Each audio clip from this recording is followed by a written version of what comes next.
Did you hear about the frogs? Aye. The frogs. What about the frogs? Allegedly, the water is changing them. What do you mean? It's making them, not that it's a problem, but it's making them gay. That's what Brian says. What? It making happy frogs? Lucky frogs. Maybe? Are gay people lucky? I don't know. Does your friend Brian do the snuff? He does sometimes, but only recreation. Hello, everybody. Welcome. We're D&D Boyband, a group of friends that like to play D&D Pretty Boys, because apparently it's not fantasy and it's everybody's hot. We're apologizing for last week and missing a session. We are back. My name is Jamie, and joining me tonight are a group of fantastic D&D players. First of all, we have Luke as Arvis. The Slay. Who might be slightly lagging in video, but audio should be fine. Eski as Pod. Hello. Clued as Casimir. Blender was merely a setback. Sai as Quantum. I would like to remove myself from the generalization you just made of fantastic D&D players, because I do not come under that, but thank you. Hello, Outstanding D&D player. You are correct. Thank you. You do a great job for your roles.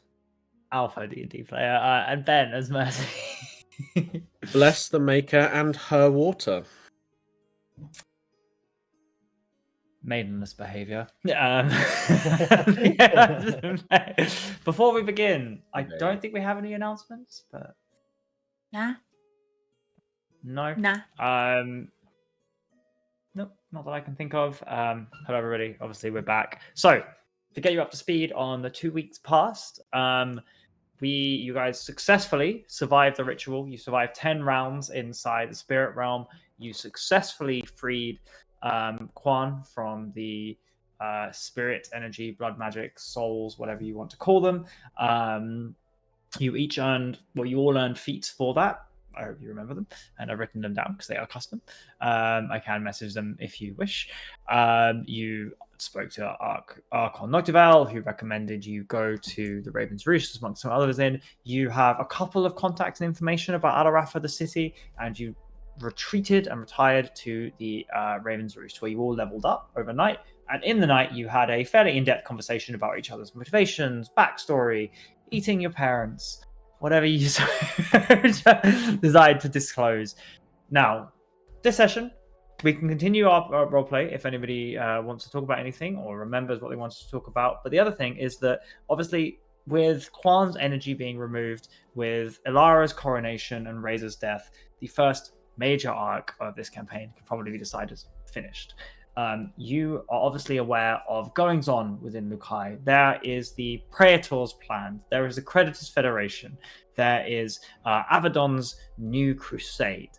There's the Sovereign Arbiter's plans. There are machinations and uncertainty throughout the world that you may well wish to influence and take part in.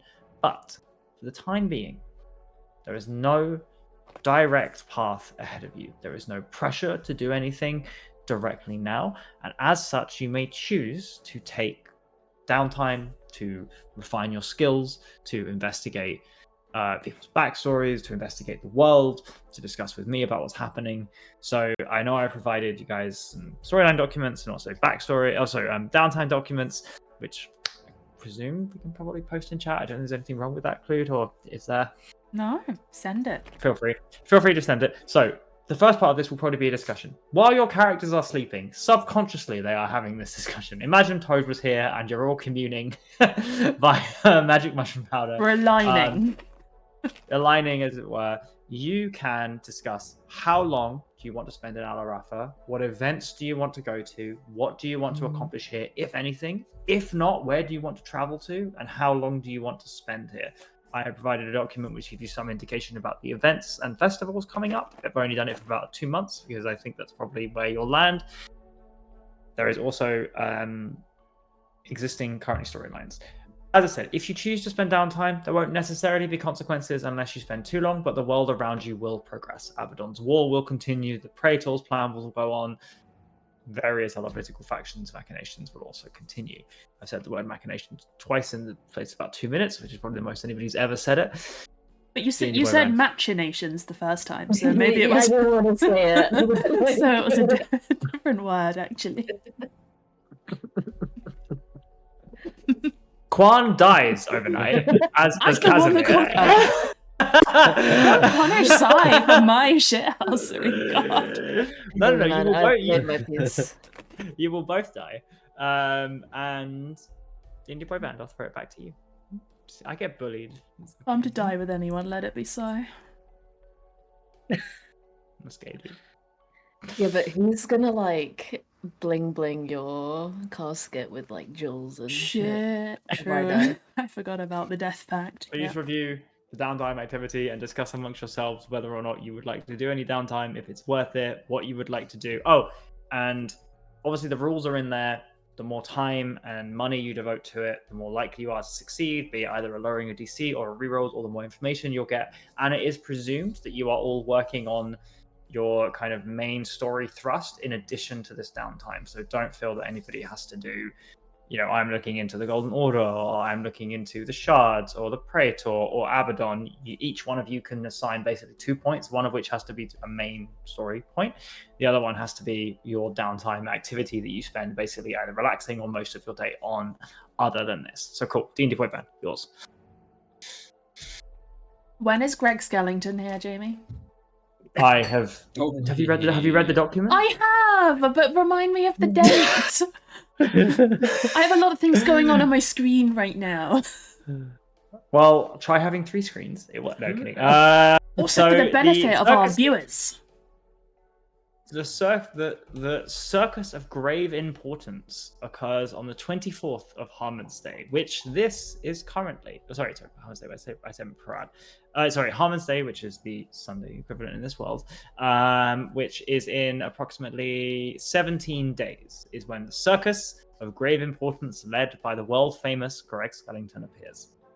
Okay, well, everyone, I'm desperate to go to the Circus of Grave Importance. You just time skip. Yeah. Really Okay. furious about this. Okay, Look, so, okay, gang, the Well, way... sorry, Ben, very quickly. If you're not going to attend channel point discussion, you don't get a say. Sorry, please go on. Yes, so, gang, in terms of stuff we actively need to be in Alarafa to do, one of the big things is learning a bit more about the whole blood magic situation. We reckon this is probably one of the few places in the world we can do that. So I think there's probably a big chunk of like MSQ story thrust of just learning. So I don't know how long that's gonna take, but we definitely want to achieve that before we leave. I don't know if Eski, you have stuff with your brother. Maybe do you want to try lay him to rest and whatever? Or... I think Pod would probably...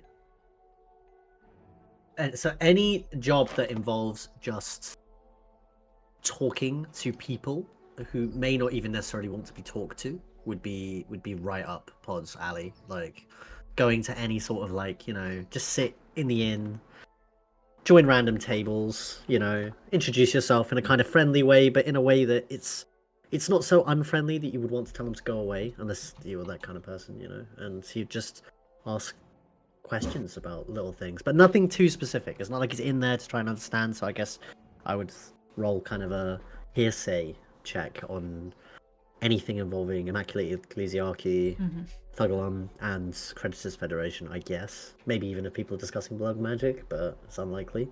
Do you have any, like, MSQ main story quest related things you want to achieve in Alarafa specifically? Explicitly, in the vein of this is what my character would do,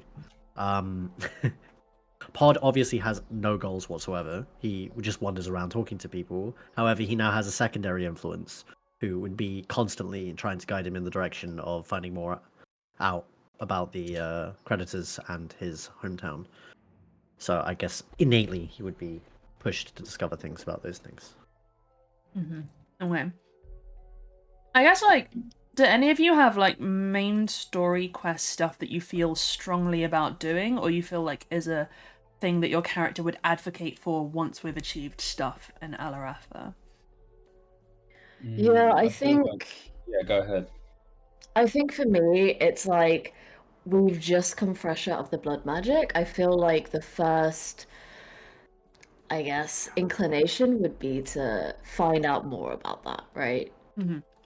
Like we want to know what's going on. We want to know more about Abaddon and Abaddon's plan, and then yeah, I guess that's for me. That's the one I'm most keen.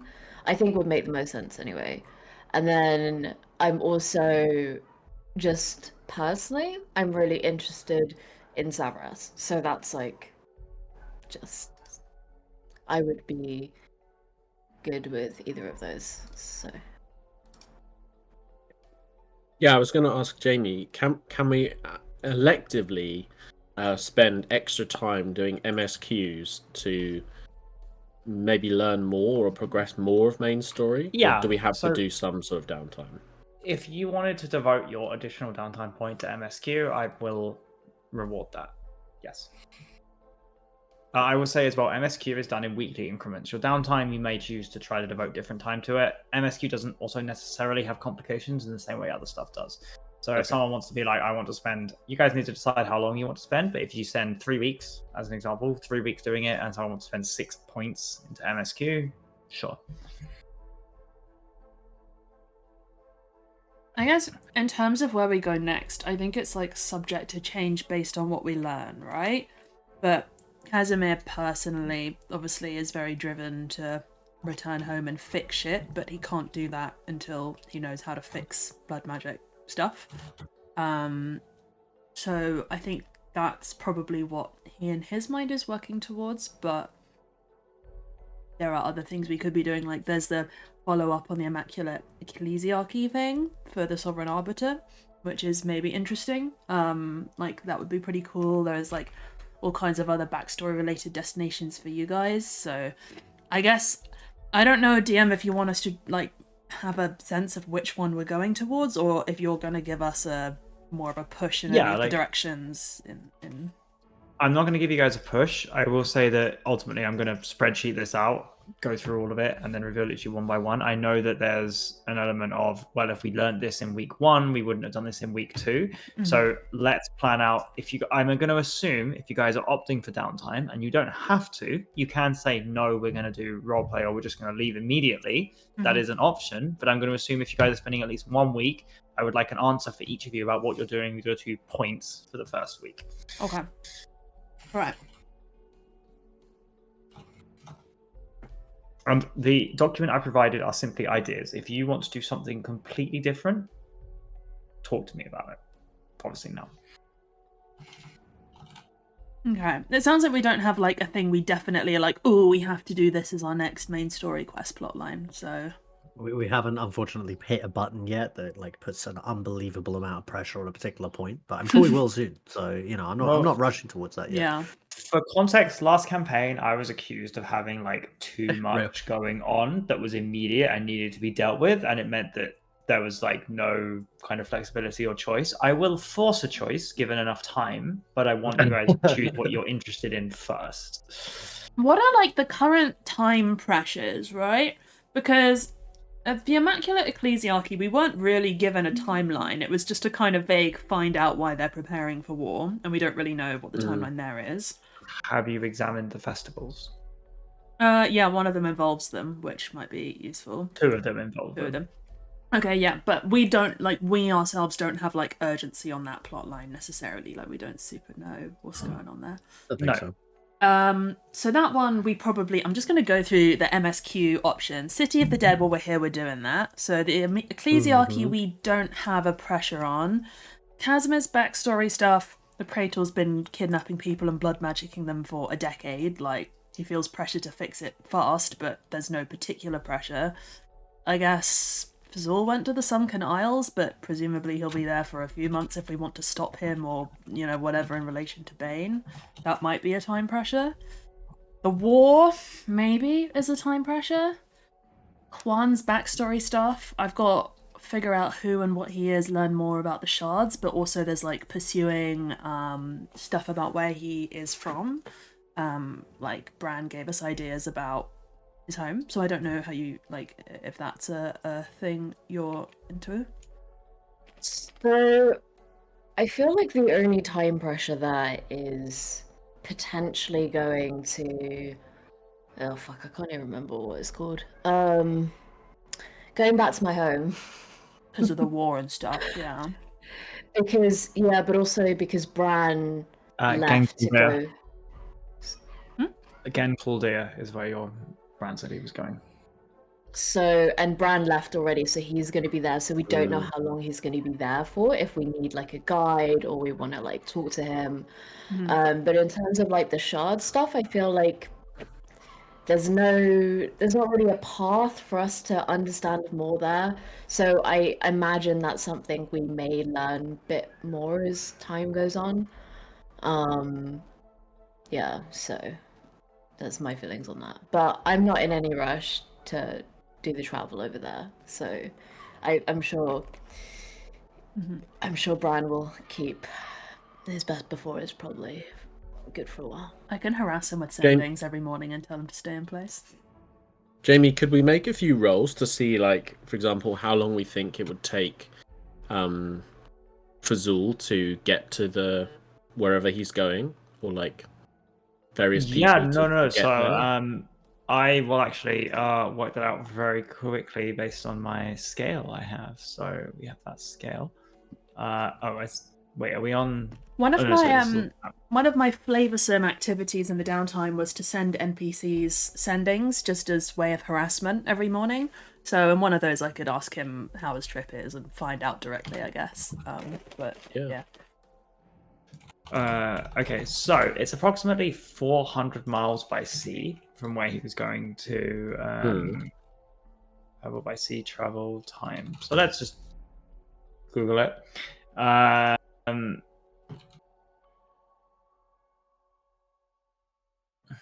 It's going to take Fazul approximately 10 days to travel. And he left a day ago.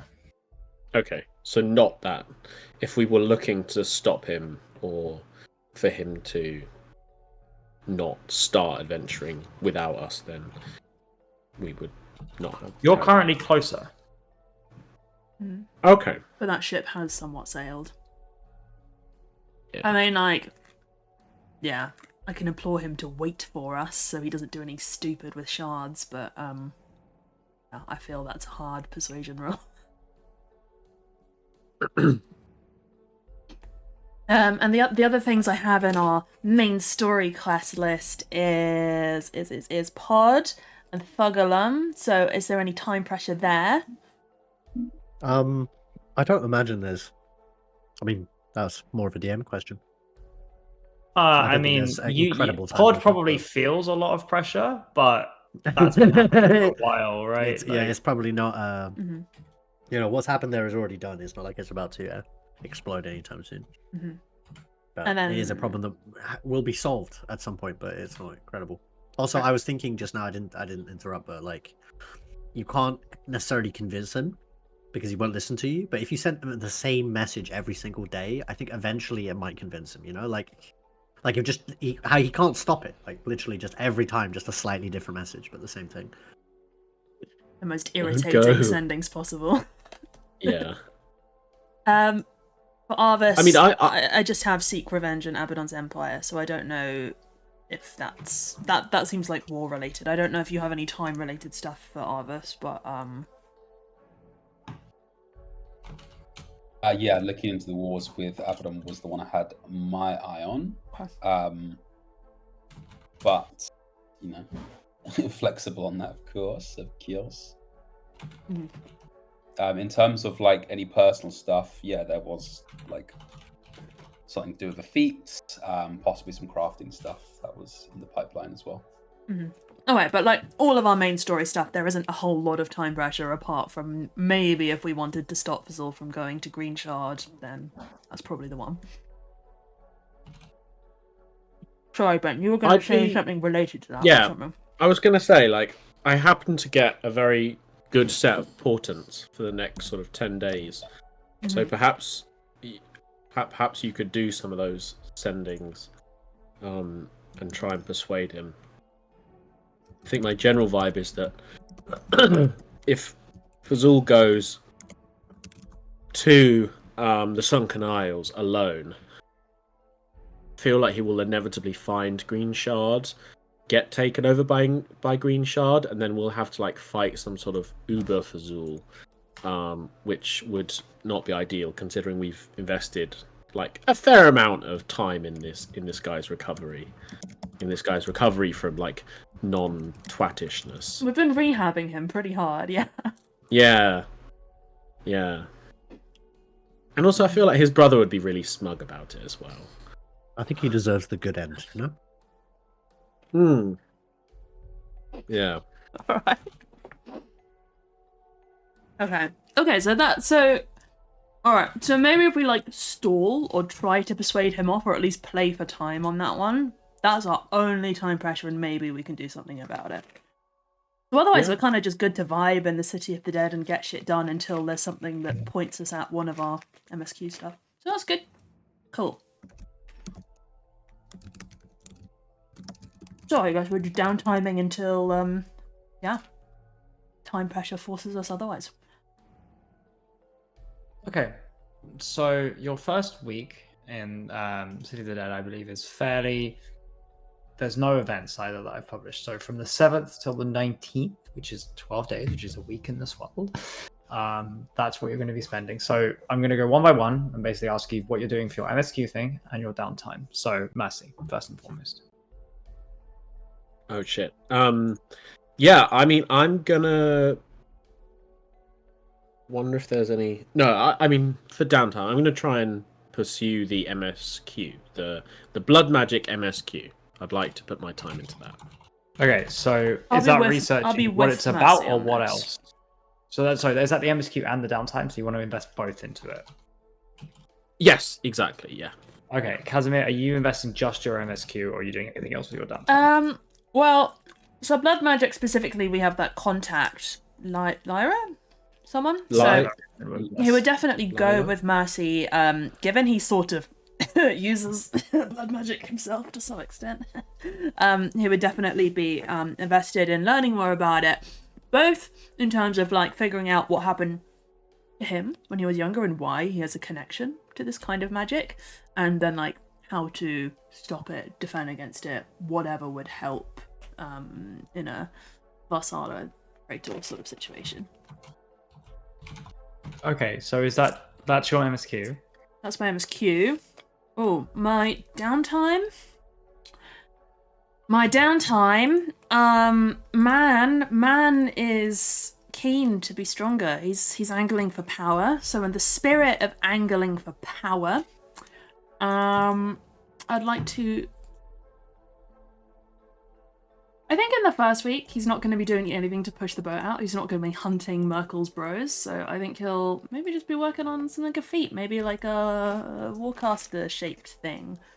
Yeah, he'd be back to his usual schedule of getting up obnoxiously early, going for runs, throwing firebolts at walls, and training with people in bizarre and slightly harmful ways to himself to progress Warcaster. Okay, so you're all doing week increments, so you're spending a week on Blood Magic and Warcaster. Mm-hmm. That's fine. Quan.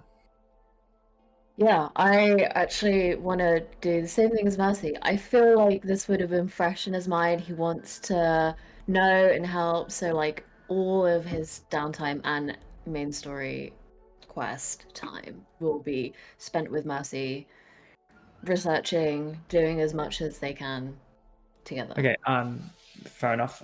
In a minute to think about it, I'm going to ask if you want to invest any gold in it beyond to those, all of you, for your downtime activities. Your MSQ is assumed. The other thing is you're currently spending 12 days here. You may or may not have seen on the document your lifestyle, living as a comfortable, is 2 gold per day per person. So all of you are spending 24 gold living in this city. This is going to be a problem. I've spent all my money. So could all of you please minus 24 gold as a matter of course from your inventory for the time you're in this. I'm covering Pod because Eski's decided to make me his treasurer. He has no gold, yeah. Are there any temples, places of worship that would perhaps be somewhere that I could not spend a lot of my like free time necessarily learning, but learning by proxy and also resting there for free. So there is religious service, which is a downtime activity that you could select. No, I don't want that. MS. Okay. Could you make a? I would ask you to make a religion check to see whether or not you could reduce that cost by staying somewhere at a temple. Oh god, I don't have Roll20 open. I'm sorry. Hang on. That's fine. Pod Saj, I'm Um, going to go to you in a second about what you're doing. But like, I feel like people can just stay in temples, right? Especially if they're gonna like help out. So unfortunately, this is a very touristy area of religion. Everyone around Ukai comes to here on a pilgrimage. Good luck. Actually, Keep on rolling. this, can I act like it's my university exam period and stay over in the library while we're researching the blood magic? Like, bring a sleeping bag and a kettle and instant noodles? 2 gold is the default. You're all spending 2 gold per day. Yes. For rolling for it. Yes, You are living a comfortable lifestyle as per the DM manual. Sai, what was your roll? Yep, that's a low roll, isn't it? Yeah. Oh my god. Unfortunately, the temples kick you out. You look like a tourist. You don't really know what's going on. They ask you for tenants. You don't understand. It's a bit awkward. You decide maybe paying 2 gold is worth it. Arvis, what are you doing during your downtime? Yeah, hello. So, priority. Zoomingly at this time, Jacob Zuma. I must be pretty fucking close to Tavern Brawler feat. Would you like to spend your downtime working towards Tavern Brawler? Yes, and I would make a contribution depending on how much I need to make, if you see what I'm saying. That's fine. But So that's your downtime, which given your previous experience, I'm happy to say if you succeed in this, you'll probably earn it. Your MSQ, however, your main story. MSQ, yes, that was looking into the previous wars with Abaddon. Previous wars with Abaddon. Okay, sure. Pod, your MSQ and your downtime. I think, as I said, I think some of it would be just sitting in taverns and just attempting to just make friends with everyone and see what kind of info I can gather. Anything explicitly on any of our major quests. I guess explicitly anything on. So Predators there is a Federation. second for gossip / current events. Is Yeah, that so what I you think want that's the closest. And then to do? Is that outside of downtime that, or MSQ? Sorry. I guess it's technically a bit of both, but I guess that would be the downtime, and then the MSQ would be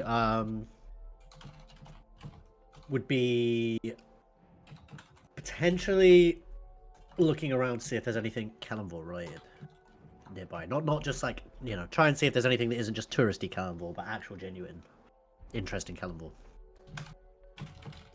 Wait, Okay. the bottom option, this list is wild. What, building a stronghold? I or- can't yeah. wait. What? How do we unlock this option? No, didn't it's not see about that. unlocking. You don't have enough money. What's the It's starter quest? available. No, there is no starter quest. You just don't have enough money. Start a business. I like that one. Found a religion. How boss is that? That's what I meant. Found a religion. Okay. That's a building a stronghold. Perfect. So I'm going to say religious service is what you're doing for your thing. So all of you Yeah. can minus 24 gold.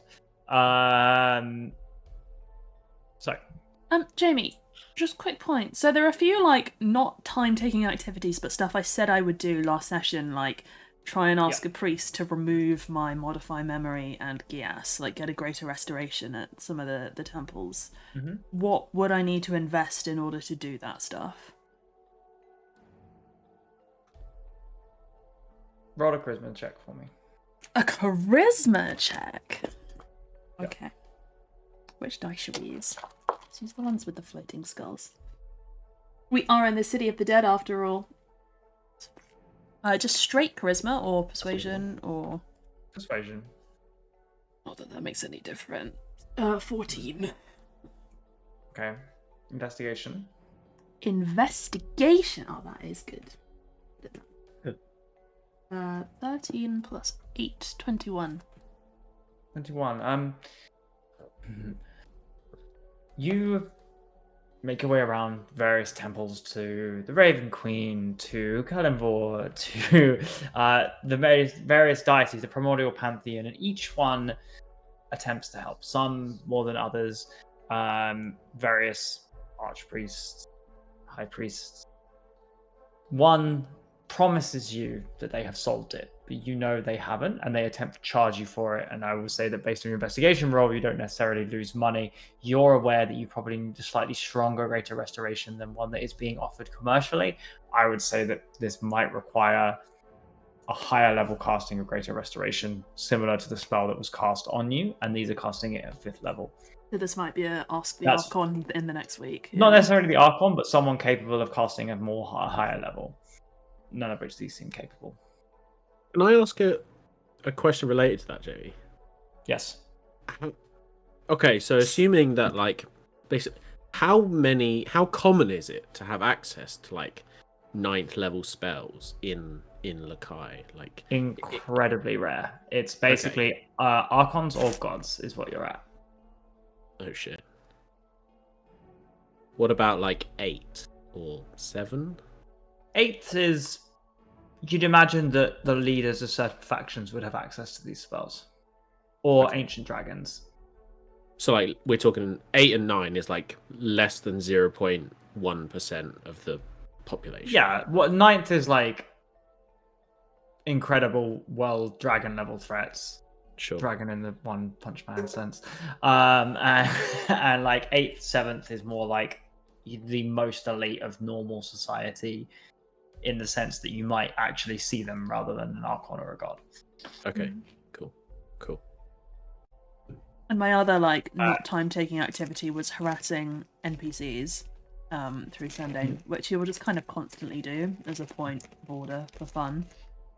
We can roleplay that one by one if you'd like in a second, once Yeah. we go through the others. Okay. So, for each of your downtime, I'm going to say for the blood magic investigation, I'm not going to charge any additional money, so that's fine. For the religious service pod, is there any money you would like to donate or anything you would like to do to assist that service?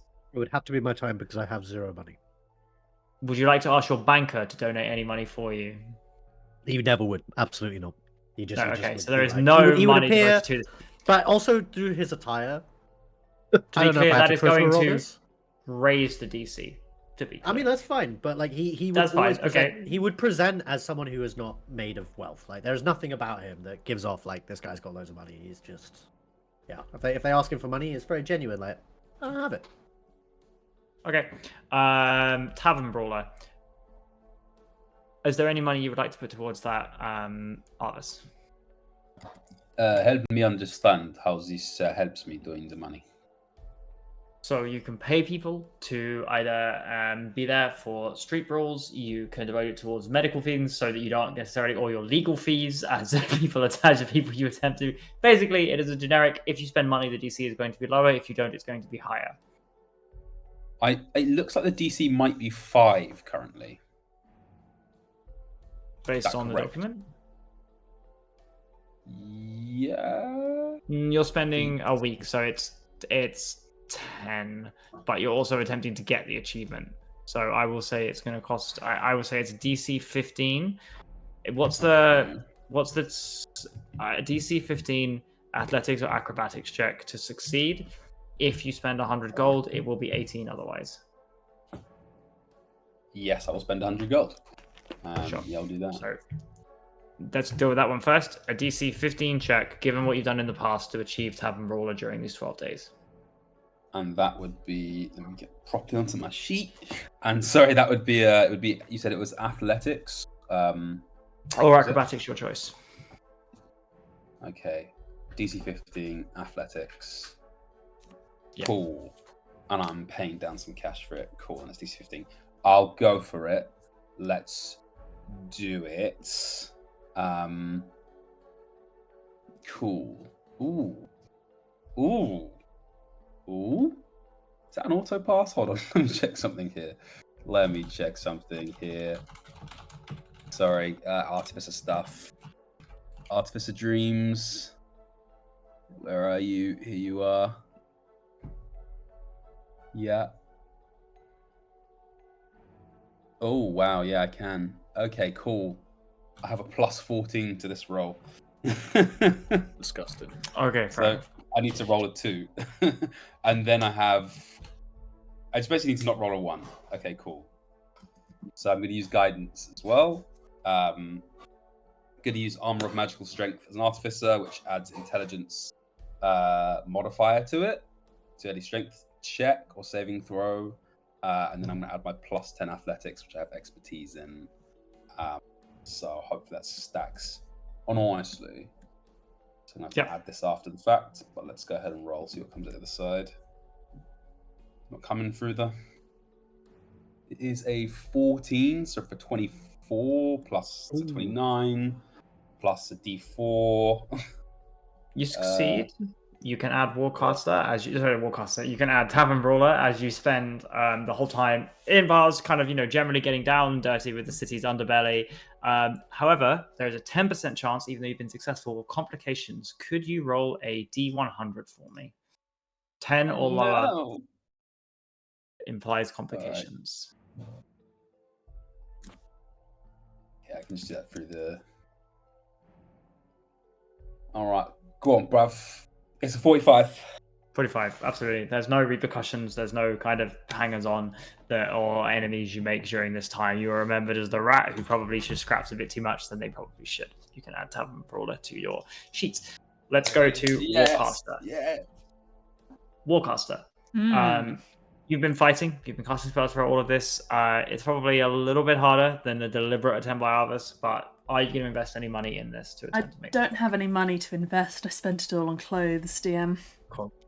So, what's your confront you some money. I don't want to take money from you. Okay. This is a DC 20 to achieve this in a week. A DC With your 20. intelligence modifier. With my intelligence modifier. Okay, so I need to roll a 15 or higher.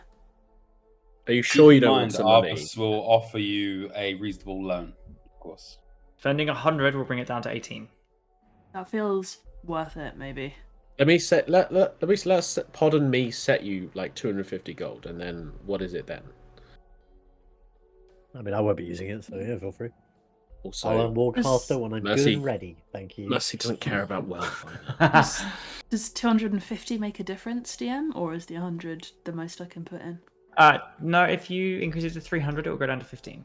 Okay, maybe you guys see Casimir wandering around complaining he can't find anyone strong enough to train with, and he keeps asking people to hit him while he's casting spells, but they just won't do it.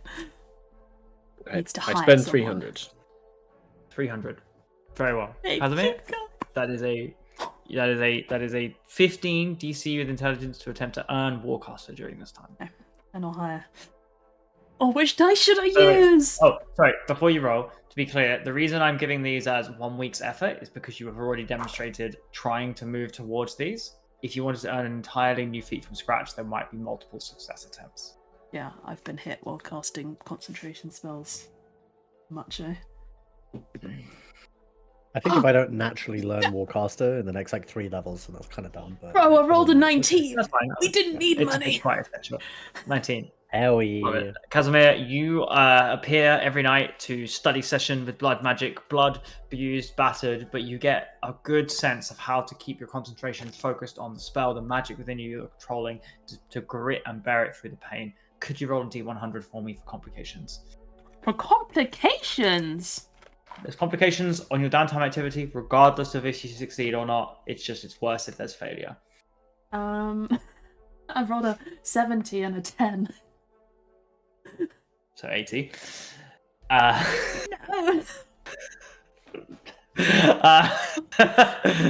No, it's a 0. It's a 70. But if 80 makes it better, then we can. No, it's fine. You just need to roll on a 10. Very good. Pod, religious service. There is no money you attempt to put towards this, but I'm going to say you're attempting to find contacts or understanding within the city to kind of make yourself useful. Could I have a religion check from you? You may. Based on how well this is going to go, and you don't want to spend money on it. It's not I don't want to, it's just he can't. He don't has no have money. any He money. never has any money ever. It was a 14. Oh, it's 14. Okay. Could you? So that is a partial failure. Could you roll a D100 for me? I can roll a D100. See, this is one of those failures that is just funny. Like I'm not invested in a way where it's gonna Or ruin just my the life. noise. People. 65. 65. Okay, you succeed. There's no repercussions. You discover or you find that there is a temple of Cannonball here, obviously, as one of the minor gods of the Dead's Journey, the Final Rest Sanctuary, led by High Priest Morvin Stroud, Sister Elia Fairhand, Brother Kale, and Brother Kale Dekan. They welcome you. You're welcome at services. You attempt to get involved. They are asking you for donations, expect you to spend it. It doesn't seem to go too well, but you've integrated yourself. Should you arrive, you probably are owed some kind of reasonableness or friendliness. You can write each of Is those it down as a awkward every contact. time they ask me for money, or like? Yeah, it's a Like, does little it bit. become Yeah, awkward after a while? yeah, Like, it becomes awkward. Yeah, Okay. that's you don't kind of do enough that they think, but I'd say that each of those would consider you to be a contact. So that's Brother Dekan, Sister Fairhand, and High Priest Stroud. You can write those down as Cool. contacts in the city should you need them. For But they any know reason. me as a cheapskate, and that's fine because that's completely As somebody true. who doesn't I, have a lot of money, not necessarily a cheap. Yeah.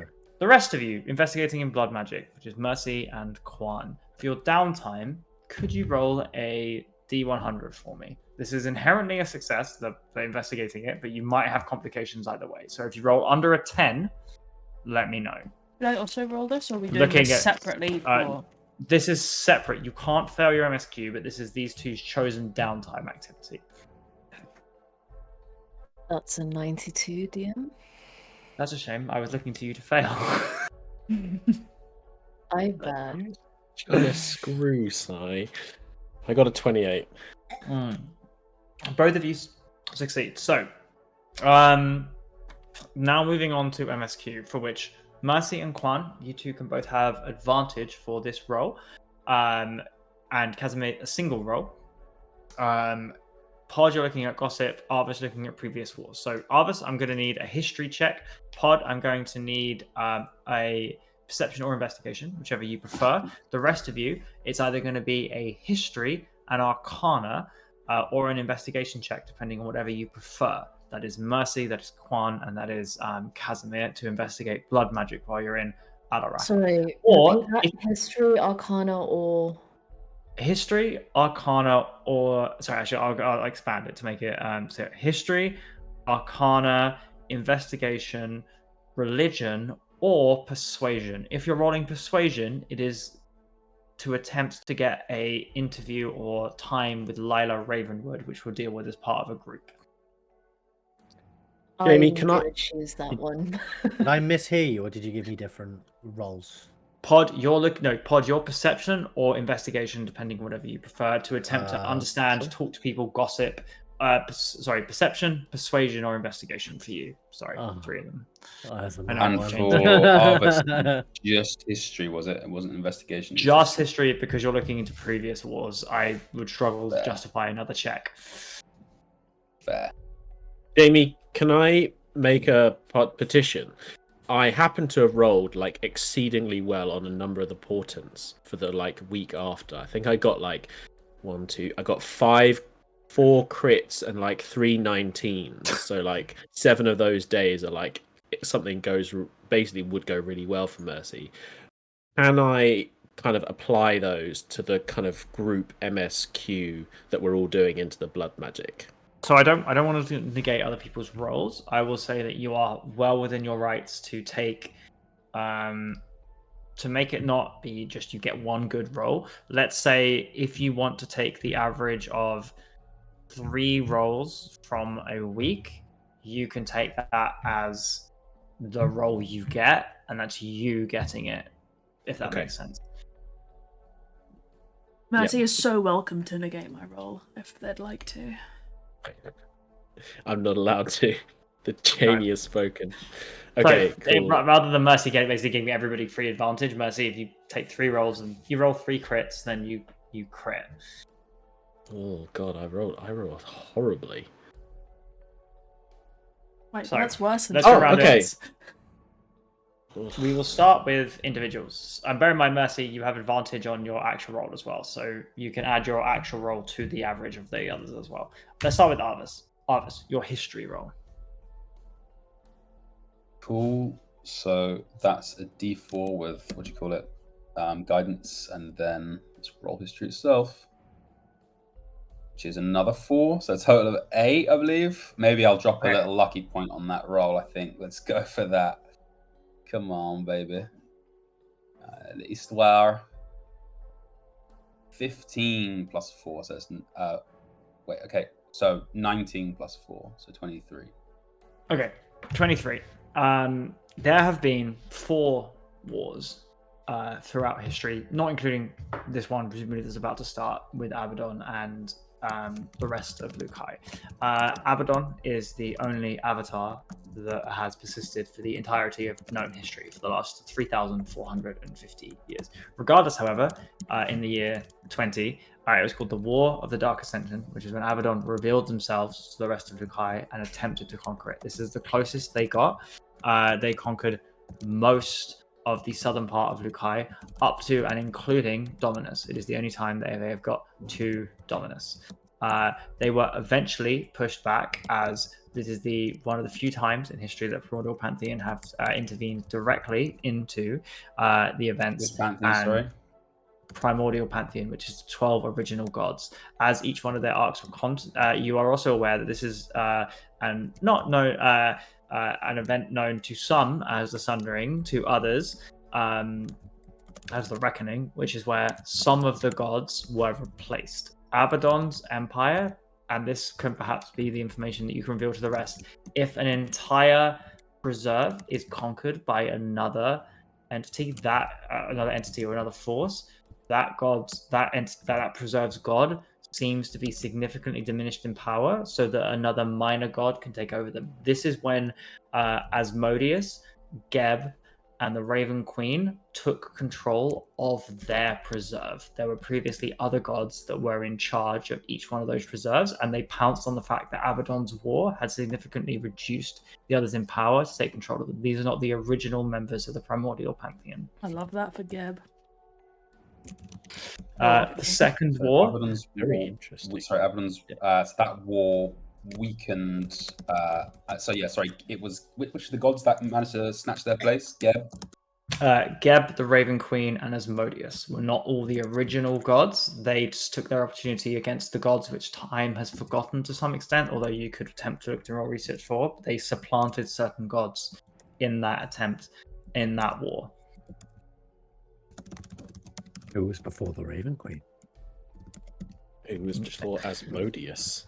Merkel, my boy, my bone boy. You think it was your boy Merkel? Maybe. The second war occurred in around 1000. That war, they were beaten back, and it was considered that Abaddon was destroyed and removed. Their empire was purified, as it were. However, there was a guerrilla network, a resurgence. That war is called the Shadow War, which is basically the establishment of Abaddon's empire. This war was more a re-emergence of Abaddon and an establishment of a territory rather than an attempt to conquer the entirety of Lukai. This is the boundary. The construction of Cadia occurred here, which is the foremost town fort gate within the empire, and that is when Abaddon won to some extent, in the sense they were able to hold a territory, but they didn't attempt to emerge beyond it. So this is like when Sauron founded Mordor. In the Pretty much, age. yeah. Yes. Were able to hold that, and in the sense that they didn't try to invade more, but no one could take this from them. The third war is the Battle of Broken Chains, which was ended in their attempted invasion of the rest by Savras's order. You know this from your speakings with Mercy, that this is when they were convinced to Abaddon was convinced, and this is about 2400. This is when they were convinced that if they left their empire, they would die. You know that prophecy. You see it. You understand. Was it Williams? Who would die? Sorry, who's Abaddon would die. Abaddon was tricked or informed. There are various teachings of it by the Order of Savras that if they were to leave their empire, they would die. This is why that Abaddon is- wasn't at Alara's coronation in person, but was just a little projection. Yes. That wasn't the last war, however. There was a war at around 3000, which is called the Pact of Steel, which is Abaddon still continued to raid and, through proxies and lieutenants is the English pronunciation, sorry, and commanders attempt to invade the surrounding areas. The Pact of Steel is the beginning of the Ironclad Alliance. It is basically when the Archon Council and various factions without Lukai, approximately 500 years ago, came together to form the Ironclad Alliance with the understanding that the surrounding areas needed protection and constant security from Abaddon. So that is the war that was ended by the formation of the Alliance and has led to skirmishes ever since.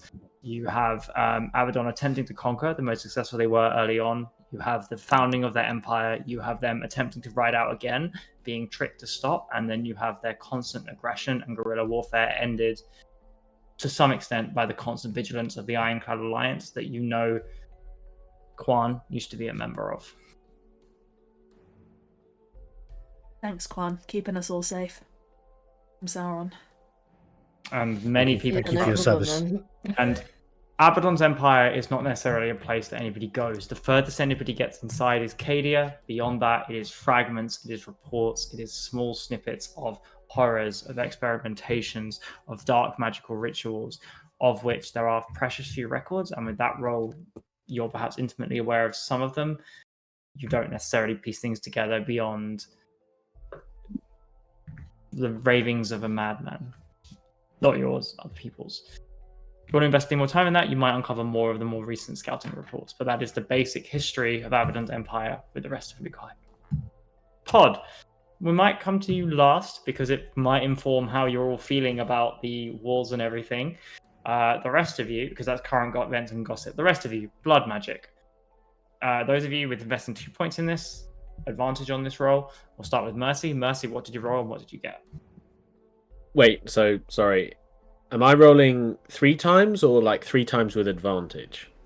So you're rolling with your main roll with advantage, and then you're taking, if you would like, you can take. I'll say this instead. You can take any number of rolls from your portents during this time and use that as an average roll. So if you roll a 10 and a 20 on portents, that's a 15. But if you roll a 10, a 20, and a 20, that's a 16.33. He's a machine. I Someone mean, check that. I'm gonna take the 50 portent divided by average. 3. Oh, to be honest, 1 second. Let me. Okay, come back to me. I'm gonna do the Excel. What are you rolling? I was rolling history. History. Okay. Sure, and we'll come back in a second. Then Quan, what are you rolling and what did you get with advantage? I'm gonna roll persuasion to try and get an interview with Lyra, was it? Lila. Lila. L-I-L-A. Okay. Alright, rolling with advantage. Oh my god, that's a 5 and a 3. Mhm. So my best roll is a 12. 12, sure. Casimir, you get 1 roll. What are you rolling and what did you get? I'm rolling Arcana because it's kind of a utility thing that he's interested in, right? Like he wants to know more about blood magic so he can use and manipulate it. Slash, defend against it, dissolve it, whatever need be done. So that's a 16 plus 8, 24. 24. And Mercy, have you worked out what you got? Yeah. Can I use any number of these averages? Yeah, if you want to keep averaging it up, if you've got good rolls, go for it. I mean, I do. Well, You better, Ben, because I'm a fucking dead weight here. yeah. So my average is 18.85. On history. Well, on the roll plus 4. So if it's 19, then I got a 23. I like to imagine that this is Quan, Casimir, and Mercy in the library, and Mercy and Casimir are deep in the books, like really sweating over it. And Quan sort of is like, "Oh, I don't do books. I'll just try and talk to people." He's like our cheer squad, I thought you were gonna say, "Oh yeah, it's just Quan, Mercy, and Casimir in the library reading books." Quan goes in and realizes he can't read, because that's what I feel like rules are. Okay, Quan. The Spirit-bound Circle at this time of year is particularly busy. It is coming up to New Year. People are making their pilgrimage. You make your way through various lower echelons. You attempt to get an audience with Lila Ravenwood, and unfortunately, you do secure an audience, but it is for the preceding year. The second, after festivals have ended, the third day of the new year, which is in approximately, if this is the end, let's say the 17th. No, so this is the 7th and the 19th. So you've got 18, is in 22 days that you are able to secure a meeting with Lila Ravenwood. Just under 2 weeks. That's maybe legit. That's good. Good one. That's good. That's good. Mercy, history, 19. What would Mercy be particularly interested in? I got a 23. 23, sorry, I'm dumb in that case. I don't know why you said 18 on the rolls. 23. I guess Mercy's interested in the defense, right? The Yoda catching of the Force lightning. Basically, how they can not have another Quan. The thing explodes. How can we not be exploded or have blood magic, consume a person kind of thing? Is there a way to kind of defend against? You find that there is. So throughout your reading and maybe working with Quan and Casimir at the same time, blood magic is soul magic. That becomes very obvious to you that this is what you've experienced, and what you find is that throughout much of this, the magic or energy within Lukai is filtered through each one of these planes. This isn't news to any of you. You understand that for each one of these, as Horologium moves around, each one of these planes absorbs some of the magic, be it the Realm of the Dead, the Dead's Journey, be it Golden Fields, be it the Realm of Retribution. The magic within Lukai takes on that aspect that has been imparted through that. There is, however, soul magic, the energy that resides in people, blood magic, as it were, which operates as kind of a universal reagent. It is pure, unadulterated essence of whatever energy it is. The things both of you, all three of you, get that. That is what you learn and understand. To protect from it is a little difficult because it kind of embodies all of it. But you understand that it is more about having something. You are looking for a talisman or something that basically shields or attempts to shield the mind or the soul. One and the same. Yes.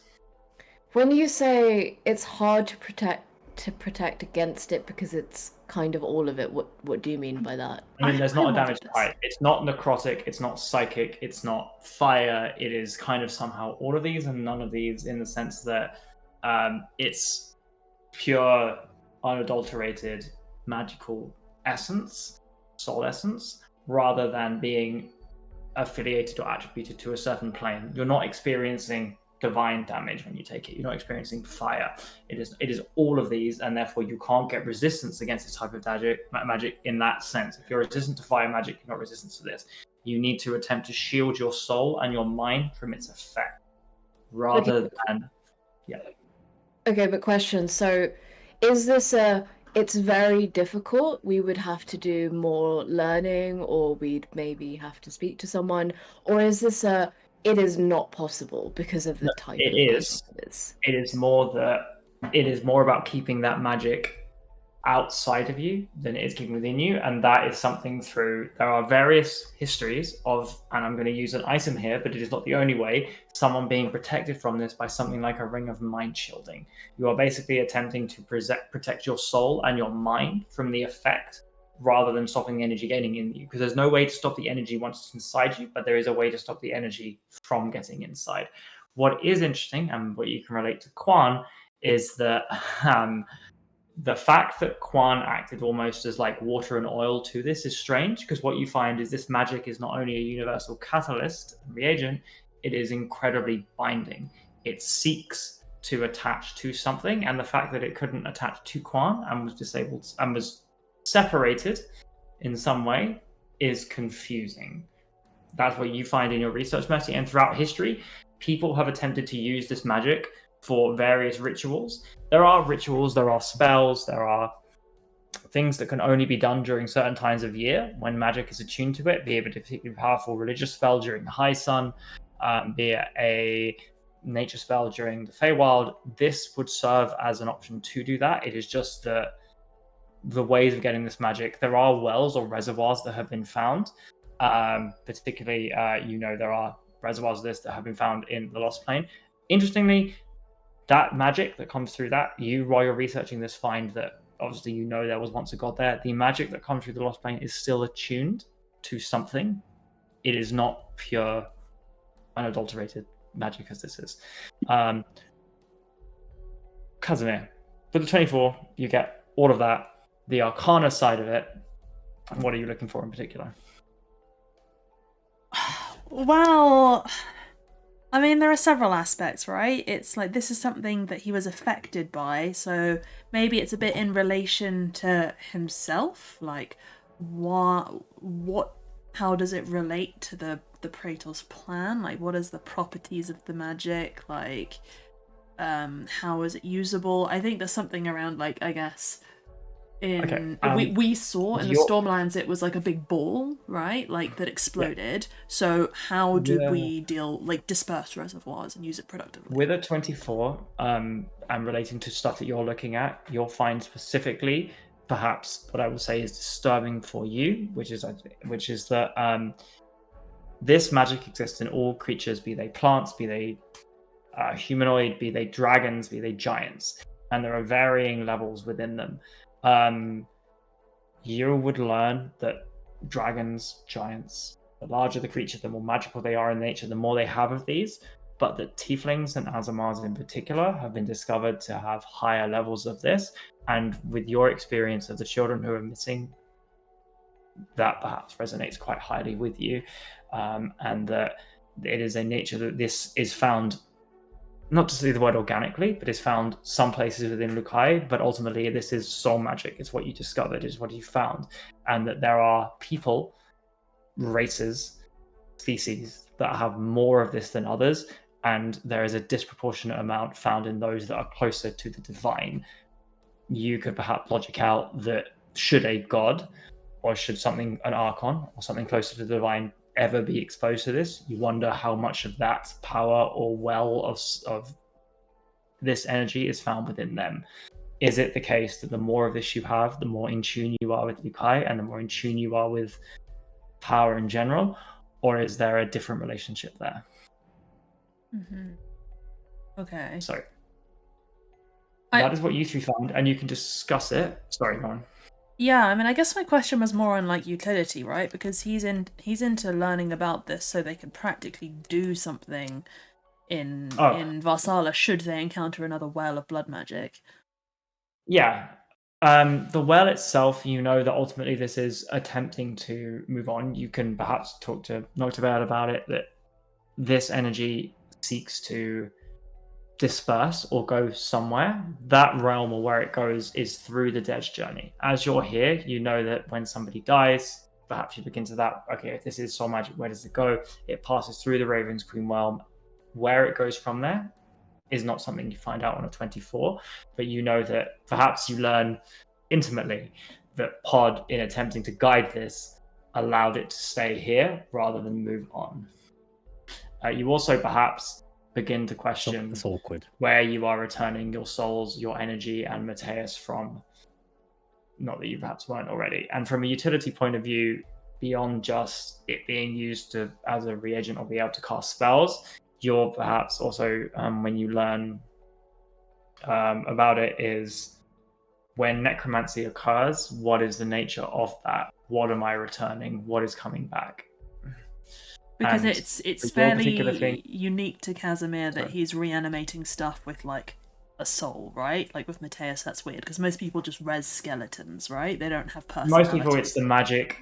It's almost like telekinesis on a body. You perhaps can learn very intimately that something coming back with memories and a personality and the ability to say no is quite strange. Directly, yes. Okay, Esky. Mm-hmm. You're attempting to learn about what's going on in Lukai right now. Go for it. So what am I rolling for this? This is either investigation or perception. Oh, I already rolled perception. I got that one. I would love to lie about it, but Pod, That's not the spirit of the game people are either. talking about the fact that there's a bit of a war going on. People get a bit lost in the source. You perhaps spend too much time trying to talk about Cannonball. Unfortunately, with a natural one, I will message you some things that you find out. Probably not true, but it is what it is. No, that's fine. I'm gonna message you. Cool. So I will give you guys when I message Eski.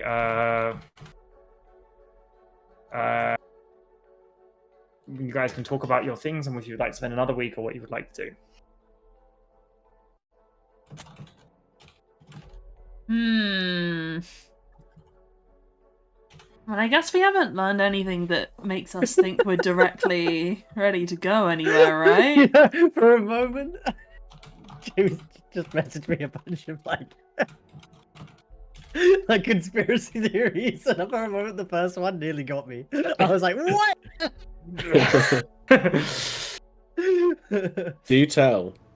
The first one was Ilara is dead, killed by an elven queen, and I was like, "Wait, what?" And then I realized, wait a second, no, because the next one was Dominus had been destroyed by a fucking meteor, what? and I was like, "Oh." I mean, maybe it has, man. The world is actually a globe. That ones can be great sometimes. I want to know the kind of people that I've learned. Oh, to be clear, by the way, Pod, just for the roleplay, you believe all of these things within that one. Yeah, I'd love to hear. Come sprinting into the inn. Like... Lara's dead, guys. Yeah, I think he would. He would immediately just he would look really shocked upon finding out more. Like, can I just out of interest, just I don't want you roleplay it, but what do the kind of people look like that are telling me this incredibly true and interesting information? Like, am I really in the corner of the bar, the corner of the tavern, talking to that one guy that no one really talks to? Just hear Laura's dead and start crying at the bar. He's shocked. You might be talking to the ceiling. The DM Honestly, is currently he a ceiling, yeah.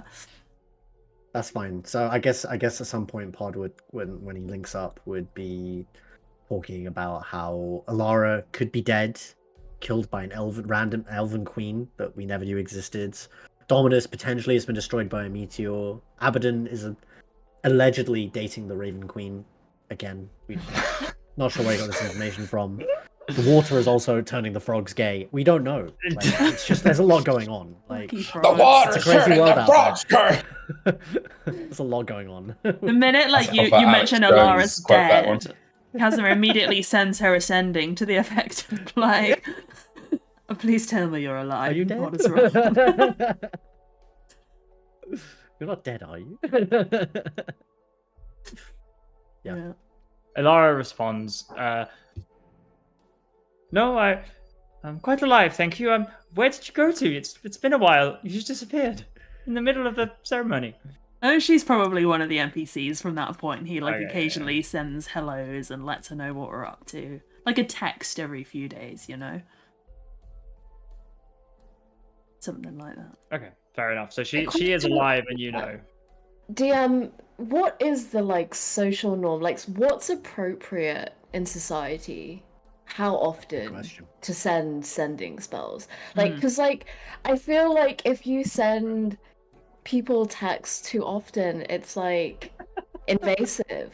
So and sending is even more so. So it's super invasive. A text goes directly into your brain and you can't ignore it. There's no block. And you hear it. Sending, the convention is that sending is generally reserved for either you've pre-agreed or it's to make sure somebody's okay or to communicate something important. I'd say that initially Ilara's probably I'm glad you're okay, and then later on it's oh, you're messaging me, what's the problem? And Casimir's no, I just wanted to talk. No, okay, he gets social etiquette. He wouldn't be harassing her. He would do it in an appropriate amount, but who he would be harassing is probably 2 days in. He would send a sending to Lady Montague, who we escaped by teleporting away from her sight. And he says something reporting in, Lady Montague, your suspect has been spotted helping ladies cross the street in Collinar. He looks very handsome today. Beautiful hair and smile. First message gets through and you hear I'm going to have to put up with this from you, petty criminal, aren't I? Kindly leave me alone. She just gets a morning report for as long as Second one, I need a wisdom saving throw from you. A wisdom save. Oh, You can have another mind fuck. You need to go with your current one. guys, I've rolled a 4 for a total. Actually, no, I think I have a Cool. positive. Yeah, 7. Cool. As you go along, your like mind's eye, that thing, as you approach Lady Montague, there is a hand, a skeletal hand that grabs it, pulls it a second, and squeezes, and you hear, and then suddenly the spell reverses, and you're almost looking side by side, and your foe's frosted back, and the spell is now watching you. A scry spell has been cast on you, and you hear Lady Montague say, "Ah, I don't recognize this place." No, I wouldn't have thought you would. It's fun. I know you don't do fun. Don't contact me again. Oh, so boring. I'll be looking. Lady Montague has clearly taken precautions against constant sending spells. But I was gonna be funny with her for months on end. Luckily, does not recognize the inside of the Raven's Roost, but perhaps be careful about where you do choose to message her. Mm-hmm. And then I guess what we were talking about with trying to stall Fazul. The morning after our great combat, in which he maybe or maybe didn't enter in some kind of verbal contract with Bane, potentially. I'm not confirming or denying anything. He would probably the first thing he'd think of would be, oh shit, yeah, Fazul, I need to talk to him. So with the spirit of trying to delay him, it would be something like, hello, got my letter. Saw Armor Man last night. I think we are in this together. I conscripted myself somewhat. Don't go to the Sunken Isles or wait for me, please.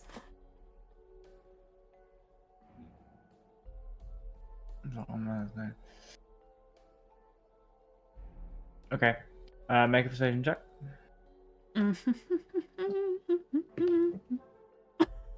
I rolled another 4. That's 6. Fucking hell. Okay. You hear the response. I won't let you keep me from this. This is my destiny. Oh, no, it's fucking not. Okay, and then maybe the next morning he gets a more obnoxious. He's changing track this time. This time it's more like, why not spend some time in Varsala? Go shopping. Tell Lady Montague you're my enemy. Tell Hassan you're my friend. Fight him. You might be a challenge for him. Please. Persuasion roll. Natural 20? It's the shopping that does it. Man loves a bit of shopping. Wow. Okay. This counteracts the previous failure. There's a slow response. I understand your concern. I'll stop off in Vassala to train, but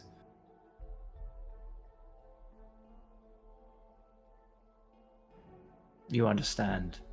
You do the same in my position. But if you want to try once more, go for it. Yeah, I think there'd probably be a follow-up, probably immediately after that, to the effect of, of course I understand, just situation is a little different. The armored man is something else. I'm worried, you know that. And that it would be Well, like a more genuine friends. They've told me everything. I know about you, and I know about Quan. I don't think he even knows what that means, does he? No, he doesn't know. Okay. Am I rolling a thing here? The extent The of next one. delayment? Okay. Yeah. 14. Okay. I'll say that unfortunately, to approach Sakramar, you do seem to lose the ability to send to Fazul, but I will let you know how many days you think you've delayed him. So, before we take a break, at the end of the first week, you can all reconvene. You can have your discussions throughout the week. This is what you have learned and understood. It is now the what was the first day we decided? Or it was, sorry. The Alarafa, 7th? it is now the 7th, so it's now the 19th of Parad. You've spent a full week investigating, warcasting, looking at blood magic, and or attempting to get a meeting with Lida Ravenwood. This is what you have found. This is what you have discovered. Wait, when To is give Greg? it a little bit more, When is Greg? 24th. Okay. Good. 5 days. We haven't missed Greg. Sure. Could miss him for the world. Juan, I would say, other than getting a meeting secured, you have also learned that the Spirit Bound Circle are expecting or preparing for New Year's festival, which is in the end of this month. This is the final month of the year. As such, they are all quite busy. There is also going to be and this is where it goes, the Immaculate Ecclesiarchy's leadership and the Mythic Academia leadership will be arriving in the city for that festival.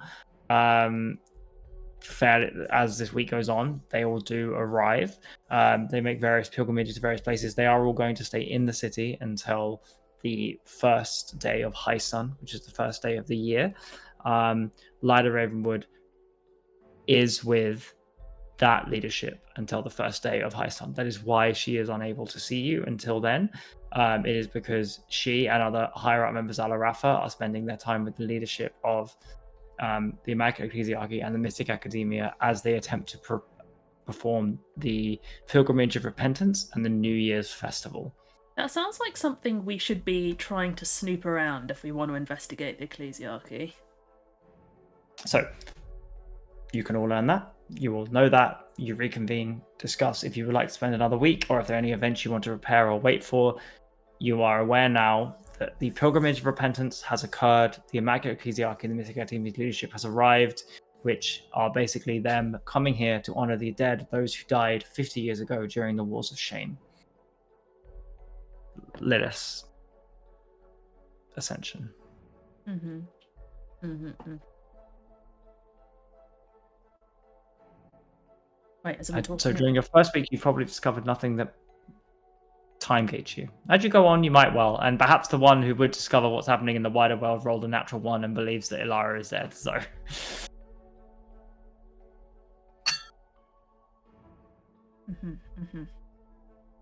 So are we doing a chat? you guys now? can roleplay. You guys can talk. Yeah. All right. So I assume we have check-ins, right? We have dinner. Do we do dinners together, or is it breakfasts, or is it all of the above? Are you guys keen to get away from each other, or do we just like each other now?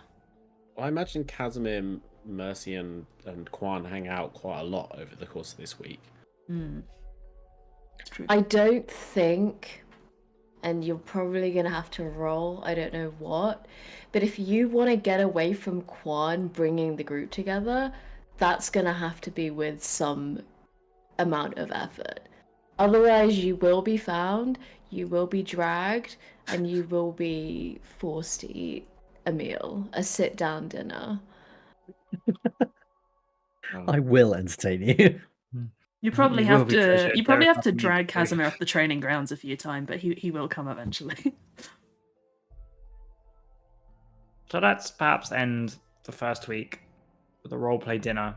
You've all sat down, you've discussed the week's events to some extent, but this is the first time you've all been together to talk about what you've learned, what the plans are, if it's affected anything, and if it doesn't go anywhere, what you're going to spend the next week doing or learning or trying to understand. D&D Boyband, over to you. You're sitting in the Raven's Roost, but you've made your home. Quan, presumably, or somebody has prepared a meal in front of you. Oh, Bod, what have you been up to today? I haven't. We've missed each other somewhat these past couple of days. Well, first thing I did was try to go to the Church of Killenville. They're very nice. They keep asking me for money though. I'm not really sure why. Like a lot, often. But I helped out there a little bit. Made some friends. Great. Hope you guys made some friends. And Have you've been going there every day? most days, yeah, most days. What do you do? You know, just ask them questions, look around, read some books. polish the odd statue, usual stuff. They're asking All for day. money because religious institutions are a scam, by the way. He looks a little bristled. He's like, it's not a scam. Just, got to keep the doors open. I just personally don't have any gold, which, it's not a problem. No, you do. You asked me to look after it for you. Well, that's true. I forgot about that. Well, that's all right now. I've made friends anyway. All You I'm can money if you want. saying is when prestidigitation exists, cleaning contracts do not cost what it says on the ledger. They are making it up and that money is going somewhere. Seen it all the time in Zachroma. Terrible. I'll keep Pod, that in mind. are they making you clean the statues? They're not making me clean the statues. They asked if I would, and I did. Is that not somewhat a waste of your time, Pod? Couldn't you be doing something more productive? And the irony of the Nat 1 now, which really makes this time the most worthless of all time. Well, outside of that, I've been, talking to people. Made some Okay. new friends. Who? Well, there's quite a few of them. I forget their names. One of them, though, I don't know if he's related to Greg Skeleton because he's called Brian. And he tells the most incredible stories. You wouldn't believe them. Does he have a family name, or his name is just Brian? I've never asked. I have no idea. Why would you But- think he's related to Greg Skellington? Because it's just not a name, isn't it? Like, It's very strange. who's called Right. Brian? Nobody. It's not a name. Never heard of it before. But anyway, he tells me the most incredible stories. Hmm. I told him about Like what? Laura, and he told me that she died, but I didn't. I know that's not true, but the rest of his Right. stories. Oh, I heard that Very one, mate. I heard that down the boozer the other week, actually. Did you hear about the terribly frogs? convincing. Hey, The frogs. What about the frogs? Allegedly, the water is changing them. How? What do you It's mean? making them, not that it's a problem, but it's making them gay. That's what Brian says. What? It making happy frogs? More the attraction side than the Lucky frogs. yeah, like kind of lucky, I guess. Maybe are gay people lucky? I don't know. How do they know that the frogs are gay? Or gayer? I don't know. He told me that his friend is a biologist, and that's the most recent discovery of what's going on. It doesn't seem to be very reliable, this Brian. He told me that Dominus had been destroyed by a meteor as well, which is kind of incredulous when you think about it. I feel like I would have heard of that. I feel like most people would have heard of that. Would have Does been a pretty your- big deal. Does your friend Brian do the snuff? He does sometimes, but only recreationally. Well, I think that might be where the source of his information is coming from. Because, as I understand it, that people with too much time and not enough occupations tend to enjoy tavern recreation and snuff. It would make. Oh, a I lot of think you sense should now hear that that, you mate. mention this. no, I think you should hear him out. I've seen some liquid I mean, I station- have been hearing about most Great evenings. I go talk to him. He's a great guy. You should meet him. Nah, I'm talking to Mercy, mate. I'm saying Mercy should hear you out, mate. Maybe they are putting something in the water. Maybe Abaddon So- really has destroyed Dominus with a particularly large meteor. You think? Like he seems kind of like he's not fully convinced, but he's not far off. He's a little bit convinced. No, Pod, if that had happened, we would have seen it, the physical signs, an impact of that size. Even from here, we would have seen something to that effect. Ah, I also would have noticed the deaths of thousands of people in the Weave pod. that's the first time he seems like somewhat convinced. He's like, of course you would have. Yeah, there would have been quite a significant effect in Mm. the weave. Do you reckon Yes. Lara dying would be a pretty big effect as well? You'd notice that one. I've become fairly well versed in Ilara's various futures, and almost all of them do not contain her being, how did you put it, replaced by an elven queen. She's killed by an elven queen, I believe. I don't know if Just she killed. replaced her. I should ask Brian. He would know. I don't think so.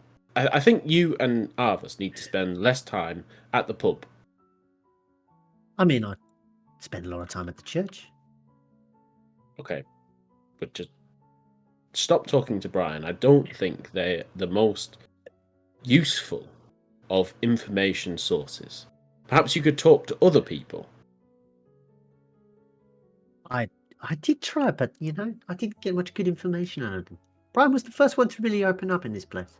But did you just find the first person and just talk to them? Did you He find definitely anyone? wasn't the first. He was not the first person. He was maybe like the sixth or seventh person. Maybe even Right. more than that. Did you look for other people after Brian? I mean, yeah, but he's the one who always wanted to talk, and every time I go into that pub, he's there. So he's very easy to get hold of. Casimir, Kwan. Anything to add on this? Look, I'm not one to police people's free time, but if you are serious about helping us stop the great injustices committed by blood mages in the world and the like, and participating in Abaddon's War, then Brian probably isn't the person to help you with that. But, if you have a burgeoning friendship developing with him, then who am I to judge? Well, okay. I'll try asking around a bit more. My brother said the same thing. What's your brother's opinion on Brian? He thinks he's an idiot. He's right. All right, he is, yeah. I find it strange that I'm agreeing with a shield, but we agree with him. I mean, I don't think he's necessarily the smartest individual, but, he's perfectly nice. I'm sure he is, but... And, after a long day of, pottering around Kellenvor's church, it's nice to sit down and have a drink. Why don't you take some of your money and make a sizable donation to the temple, and perhaps you could do some prayer practice or something like that. I don't know how quite. You practice prayers? Priests and clerics become more. You sort of ask for more power, right? You sort of pray really hard, and if your prayers are really good, you get more power, more spells. I mean, I'm skeptical that that's what happens, but at the same time, I haven't tried, so maybe that is what we do. I'll give it a go. You could spend it on some sort of elaborate ceremony to honor the dead, or help a soul pass over, or something. Please, your god, or something, and perhaps you'll be granted more spells, better spells. That's it. That's a good idea. Well, I'll give it a go. Why not? Do you think how much money do you need? Do you think this will be enough? And he hands Pod a bag of like 250 gold. He kind of looks at it. He goes, "Yeah, I reckon it's probably enough, right?" They're like, "This is, I mean, it's quite a lot of gold, no?" I saw Arvis steal this from someone once, and it seemed to be he was quite interested in it, so I assume it's valuable. So, like, you get the vibe that Pod genuinely doesn't have a very good grasp of how much money is worth, because not only does he not spend much, but because where he came from, there was such wild wealth discrepancy between people that he just really doesn't know. It could be a lot, could not be. He's seen it move around before. I'll go give it to the church, and I'll see what they say. I'm sure they'll be very happy, or at least moderately happy. Well, perhaps it's not enough. And Mercy will bring out another sack and be like, No, what I about think that's this? plenty. That's plenty, Mercy. I No? really think. What Okay. else? What are they going to do? Hire more cleaners to clean their statues? That doesn't cost 250 gold. Oh, Pod could I don't know, pay for a really good funeral or something. Oh, we could put that towards, I don't know, additional training, getting into places we otherwise wouldn't be able to. We could spend it at the circus. doing things. Why would we spend it at the circus? Well, I don't know. What Are kind of there things? fairground games? Look, I know. How much do they cost? I don't know. I've never been to a circus before. Do you think it's like a gold? Maybe Obviously, 2 gold? I'm 5 gold. I'm 10 talking gold. purely utilitarian here. Of course, I'm not advocating we spend all day having fun, merely fun at the circus. Obviously, there is we are there for a purpose. I'm sure Mr. Skellington, as his name implies, will be I see. well versed in necromancy, which will help me become stronger, and perhaps he may even have insight into the forbidden art of blood magic. You never know. He is world famous and important. He could be very powerful indeed. So, At the mention of necromancy, Igor kind of just kind of crosses his arms. He's like, well, this Greg Skellington guy doesn't sound like all that. That's all I'm going to say, you know? Kind of person that practices necromancy. It's not, especially in this kind of place. Not going to make you many friends. That's all I'm going to say. It's a great cover. I always understood that circuses were for entertaining children, and it had no material or practical value to someone who wasn't a juvenile. So No, yeah, I imagine it would be quite a good cover. no, there'll be brilliant information networks, and like you can just see that like Casimir is not an advocate of fun. He introduced himself to you as hating fun, but like the more time you've spent with him, the more you've realized probably he just really needs to actually go have some fun, and this probably is like the first thing that's seeming actually appealing to him, and he's trying to justify it to himself. Can I make an insight check to notice this? Yeah, if you want. Yeah, I mean Mercy's passively pretty high, and he's not that hard to read, really. I got 26. I got a 19. Okay, you definitely know. He's kind of like a kid who's heard there's a fairground coming to town, and he just really wants to go to the circus. It's a fairground. Not only is it a fairground, it's a fairground with dead people. And that just... It just sounds like Yeah. the coolest thing ever to him. He's just really excited. So I guess like Mercy notices this and turns to Pod and is like, Pod, Casimir would like to go to the circus for entertainment. No, We should accompany him. for learning things. There'll be lots of people at the circus, so I'm sure you could course. talk to Pod about goings on in the world. They're travellers; they'll have seen a lot. Of course. Great, good circus day. Can't wait for practical purpose.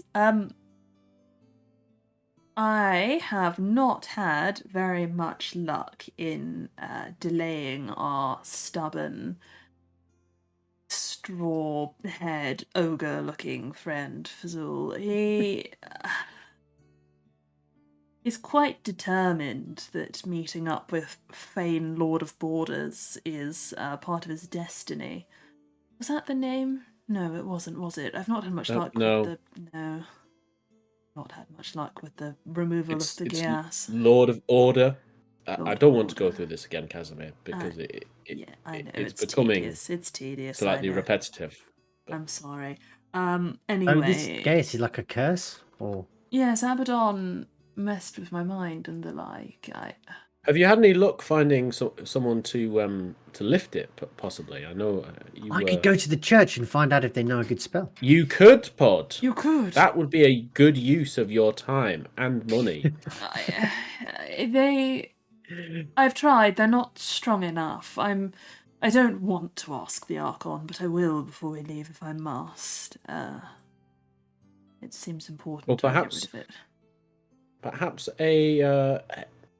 a devotee of the Raven Queen's domain who leaves behind his brother's soul trapped in his shield, and just goes and politely entreats the Archon on your behalf might work. Would be willing, Pod. You could share stories about your love of the Raven Queen and souls passing on and dead things. I mean, the Raven King's all right. You know, good God, one of the better ones. Okay. I maybe. would But appreciate it. I'll go ask, and I won't go via Brian. I'll go just straight there. Yeah, please, let's leave Brian in the pub. You know, I was trying to ask originally about things anything involving the Creditors Foundation or the Federation, even, or the Immaculate Ecclesiarchy. Is that what it's called? But I don't know. I just didn't get much good information. Nobody really wanted to talk about it. Speaking of the Ecclesiarchy, gentlemen, did I hear that a delegate from there will be in the city next week? Fairly high rank. If we want to investigate them as per the Sovereign Arbiter's decree, this might be a good opportunity. You want me I to believe- investigate him? Well, is it worth us all? No, we probably don't all want to pay a visit. It might be quite obvious. We need to be subtle about this. It's an infiltration, I should think. I can try and find out what pubs he goes to. If you can I've not been catch... great at getting information recently, but you know. It's a good idea. Perhaps If you and I could could- catch a drink with one of them while they're off guard, or Mercy. You're particularly good at getting in places. Perhaps Pod and I could accompany one another. Pod could do it unseen, and I could do it incognito. It's a good idea. Arvis, you're good at stealing things. How do you fancy raiding their documents to look for evidence of why they're preparing for war?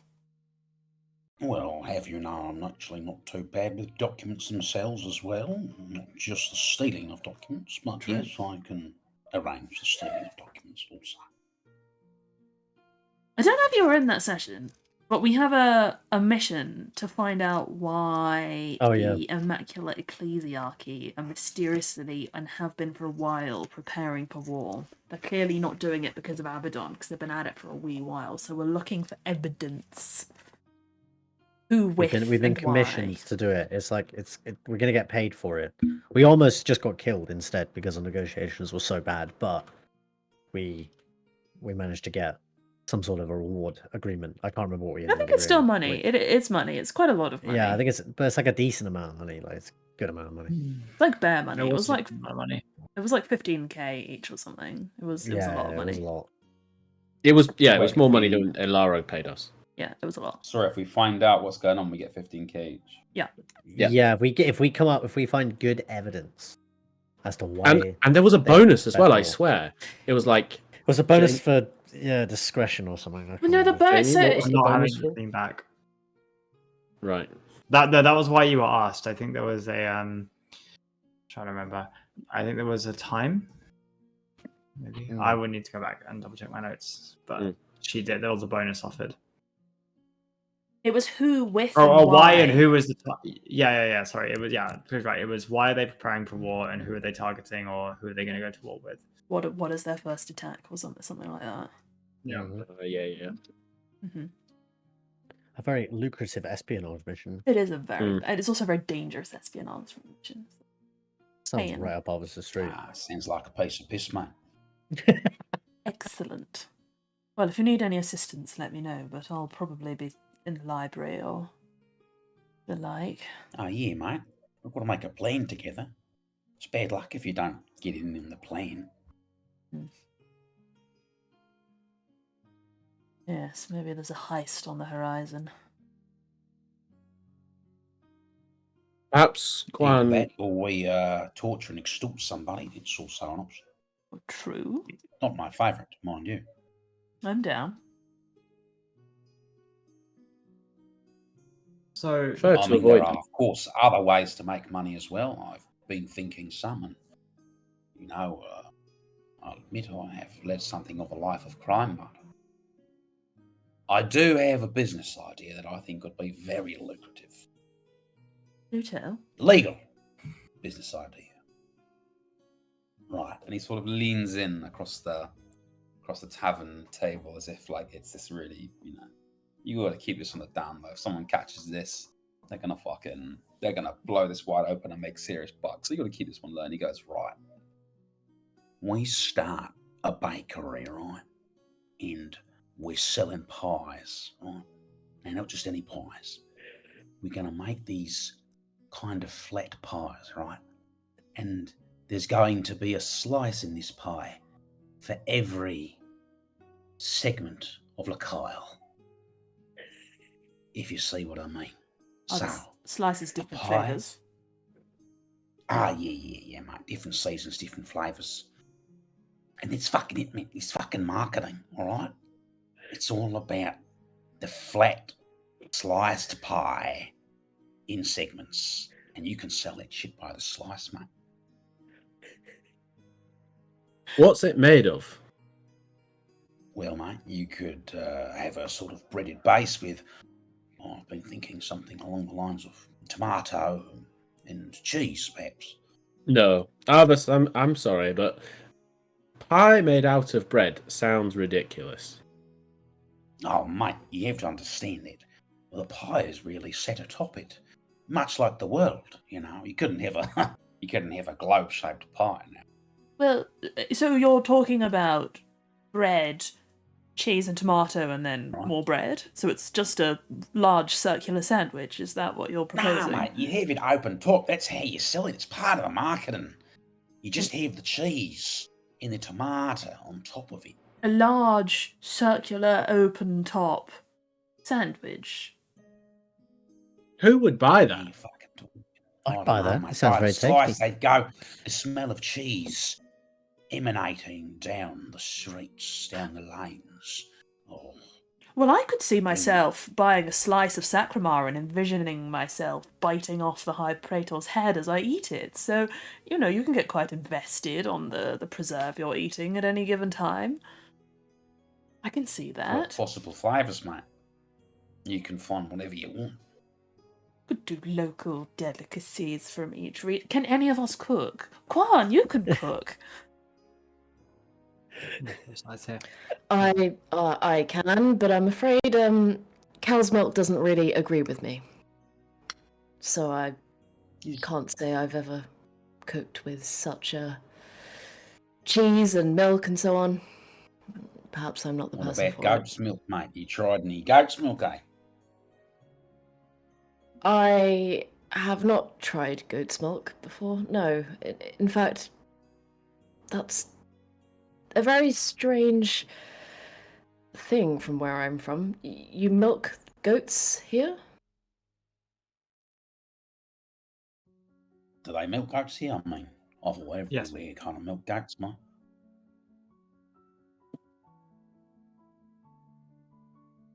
What do you folks milk, mate? Are you milking cats or something? I think you can milk goats anywhere. It doesn't have to be a specific place.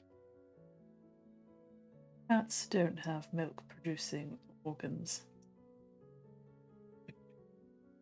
Come to think of it, mate, I think they fucking do.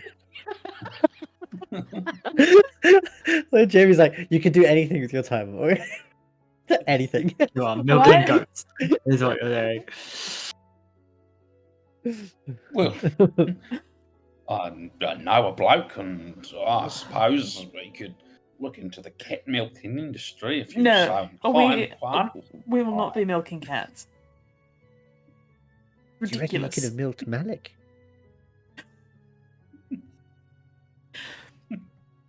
I just fried eat cat, him, no? Pod, not milked. Glad to have kept it that way. I mean, one would have typically been more sustainable than the other one, you know? True, the frying was a one-time event, wasn't it? But strangely, it stays alive in my mind as I replay it every night before I go to sleep. Not out of guilt, out of fondness for the memory. Looking slightly at the time and with you all to ponder what you would like to spend, why don't we take a 10-minute break, come back at 25 to 10. You can think about the blood magic you've learned about rather than derailing about milk and what Pod's I'm conspiracy gonna theories start are. a and pizza everything. shop, man. This is important. If you would like to start You're a inventing the business, pizza. starting a business is a legitimate option in the sheet, I think, and there are roles associated with it. The pizza idea is fine. Great. So, It'll thank you never very work. much. We'll see you all in 10 minutes. You can all discuss what you would like to do and whether or not the next week will bring you to the circus, if it will bring you to other things. And I will see you all soon. Thank you for watching. Goodbye. New Year soon. We can pilot the pizza at New Year. Who on Lakai would buy pizza? Hello, everybody. Welcome back. The group are currently sitting in the Raven's Roost, having dinner, discussing the things they have found this evening and the past week, as well as what they plan to do for the future. D&D Boyband. I know we talked about a little bit in the break, but feel free to continue role playing, discussing the week, what you would like to do, what you would like to look into, what's important to you with the events of the thing. It is currently the 19th of Parad, the final month of the year. You have the New Year's Festival, you have the Pilgrimage Remembrance, you have the circus to look forward to should you attempt to attend as well. D&D Boyband, back to you. Spending New Year's together, guys. That's so romantic. Mm-hmm. Oh, that just clicked. Anyway. Yeah, I guess somewhere between talking about starting up a pizza shop, Casimir will kind of return the tone to, I'm going to be honest, gentlemen, I'm not sure I've learned anything about blood magic that makes me think I would be able to deal with whatever the Praetor is concocting. I think the main problem is I don't know what it is he's doing it for. It's clearly not the same purpose as Racer. He would have destroyed Severus long ago by that mark. So, he's been doing it for over a decade. What is he doing with all that magic? Where is it going? I have no concept, so I think I might dedicate some of my time to trying to figure that one out. Other applications of it, perhaps, or maybe more about the Order, and it feels like I'm missing something. I don't feel well equipped to return home before I know. I think that'll be me.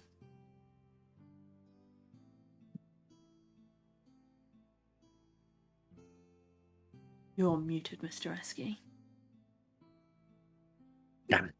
I think I'll also try and, find out some more and talk to Brian maybe a little bit less. He says, shooting a little look at Mercy. And I'll go to the church and give him the bag of money. Good plan. Well, yes, if the ecclesiarchy happens to be in the pub, then I might suggest them over Brian. Understood. To come back to something we mentioned earlier, we mentioned the heisting of information. Is that something that seems further down the road or something we can achieve here? That's a this week thing. So the dignitaries are here, and they're quite high up, right, DM? Yeah. They're upper echelons. The leaders, yeah. They're the proper leaders, so if anyone's going to know about them preparing for war, it is those guys, so... Yeah, this is a now. Oh my god. It's going to be an espionage. Hmm. We're very good at that. To be fair, we have a lot of good tools for it. Like, we've got Changeling. We're super Alright. good. I If can any, become a if any of them die, painter. I could resurrect their corpse and send them into their own office and bring stuff out for us. Are we supposed to be doing this as kind of like, on the down low? Well, no, I'm just saying, if they happen to die, if you spot one, I don't know, have a bit too much fun in the pub and meet a grisly end, let me know and I'll take his corpse. I'm not saying kill the man, but I was a little worried. Okay. Yeah, we can do that. I wouldn't say that, no. What do you think of me? Heavens! You don't think I'm evil, do you? I don't think you're evil, but I do think you like to resurrect people who may not want to be resurrected. I don't kill them with the express purpose of it. I'm not quite there yet. The yet maybe worries you, but he brushes it. He says it with such banality, you can never quite tell when he's joking or being serious. DM, they were actually kind of just as a very quick aside. I was looking to buy some studded leather armor as opposed to leather armor. Would that be easy? Yeah, I'm fine to go with the kind of default price, which is 45 gold pieces. Fucking affordable. Let's do that. Yeah. All right. Do it. Thank you, everybody, for your patience. God, imagine being able to wear armor. Cringe to BH. Quan, what about you? Is there anything you'd like to see in the city? Are we talking about, like, this is the end of the week, right? Mm-hmm. Are we talking about next week? Yeah.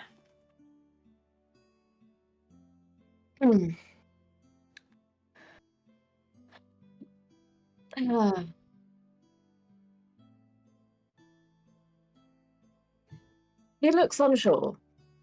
He doesn't look... He even though he's obviously... His mood has been a lot better since being cured. He doesn't seem to be comfortable here, and I think he's also been a little bit quiet since there was talk of frogs being turned gay and so on. But he just kind of shrugs and says, I mean, nothing in particular. I'd really like to help, well, everyone here in terms of moving forward with our plans and so on, but nothing in particular. Does the thought of gay frogs fill Quan with dread? You don't know. He's the one doing it in a past life.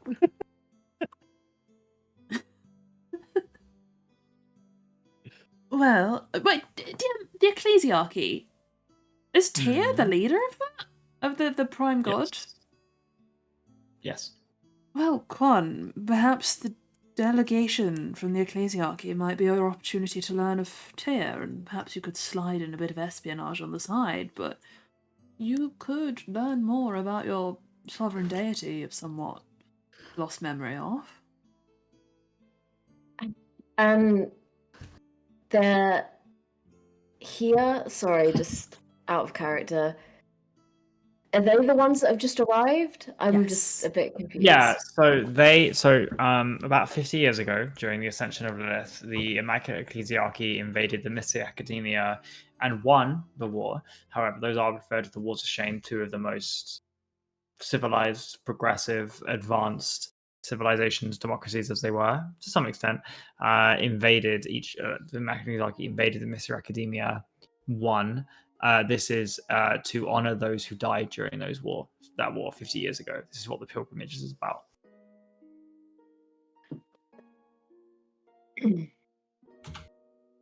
Well, absolutely, but I make no mistake, I will not be participating in any espionage, as you call it.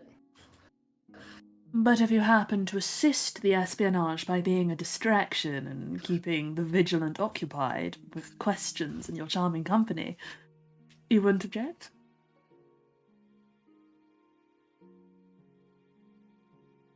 It depends what your plan is. I don't have much of a plan, but he kind of motions to Pod, Mercy, Arvis. These three might. If your intent is just information and you perhaps want to do that stealthily, then I would agree to helping you somewhat, but if the intention is anything more, then... It's 100% information and only information. We were told utmost discretion. And here's the thing, if they are preparing for war, knowing who the target is, it's the ecclesiarchy. I assume they're not planning another war of shame. But if they are, then... well, kind of trails off. I should hate to witness that.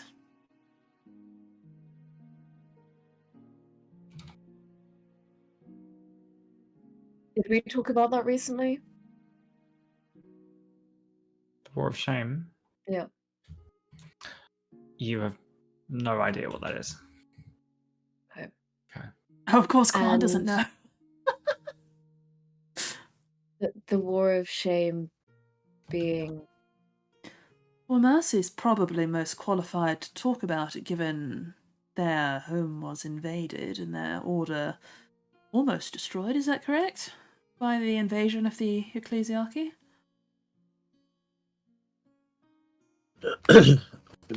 Yes, Casimir's correct. It was a conflict around... Wait, how long, Jamie? We're in... 50 years ago. Around 50 years ago, which was... the catalyst of which was the ascension to deityship by the leader of the Mystic Academia. She was a prodigious mage, a exceptional spellcaster, and led the magocracy. I believe they had a sort of democratic council at the time. And she discovered some secret magic, and through whatever means, the neighboring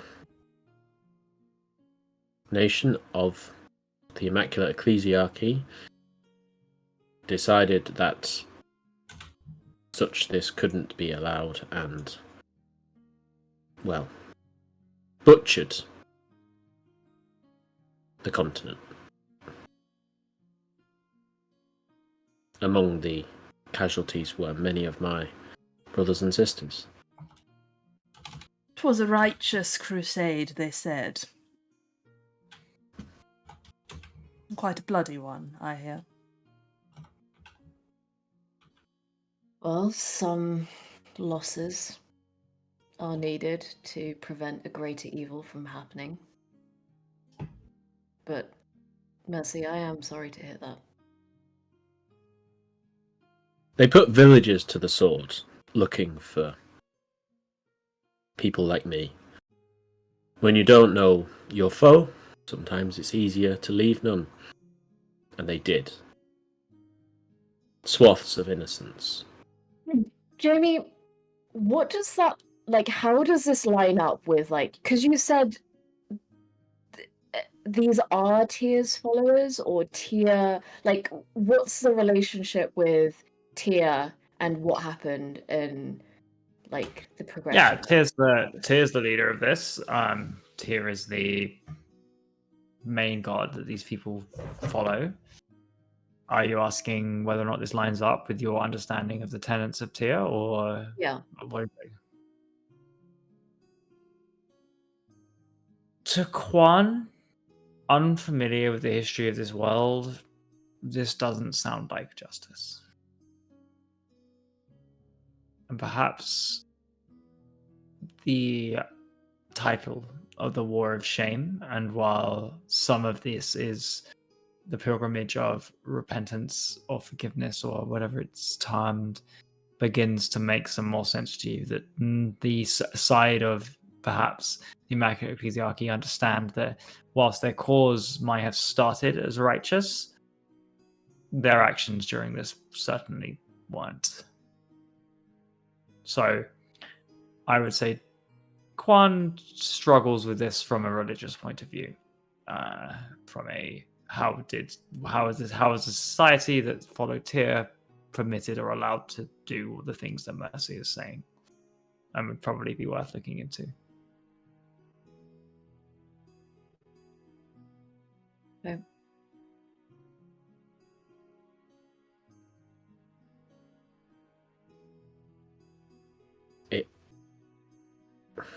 Well, it's one of the reasons that I will also be otherwise engaged. The celebration is partly to pay respects, and my order commemorates it in a slightly different way, but nonetheless it will be something that I will be engaged with this week. Marcia, apologies if this is a painful subject. Did you witness the war? I was just awoken as the war was coming to a close.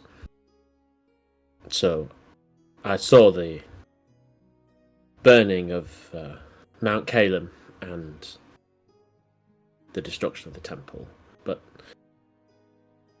I was barely who I am, and so it wasn't at all very long before the war was over. I'm sorry. Then this festival must be quite painful. If you don't feel up to investigating the ecclesiarchy around this time, please do say, and we'll find another means. I can disguise myself. I can pretend to Fucking be... nonsense, mate. Means you want to get some revenge, don't you? You want to get him back. No. Strangely, Alice, I have. It's difficult to know how to feel, really. Lilith was the cause of this. And really, in some ways, I understand why they invaded. On a level, I suppose, I always understood that they sought to prevent it, but it's never quite made sense. They invaded after the Ascension, far too late, and then somehow inordinately targeted the populace of the academia. I mean, much of the magical knowledge of the second millennium was lost with the War of Shame, thanks to their actions, and so while I agree, I hold no love for the academia themselves. Let me play Who led- something back to you, Mercy. This makes me think what you just said. They invaded a nation which was hosting as its leader someone attempting to ascend to godhood. Too late, but that was their cause. They are currently preparing to go to war with somebody. We don't know why or who, but presumably the reason must be similar in scale, no?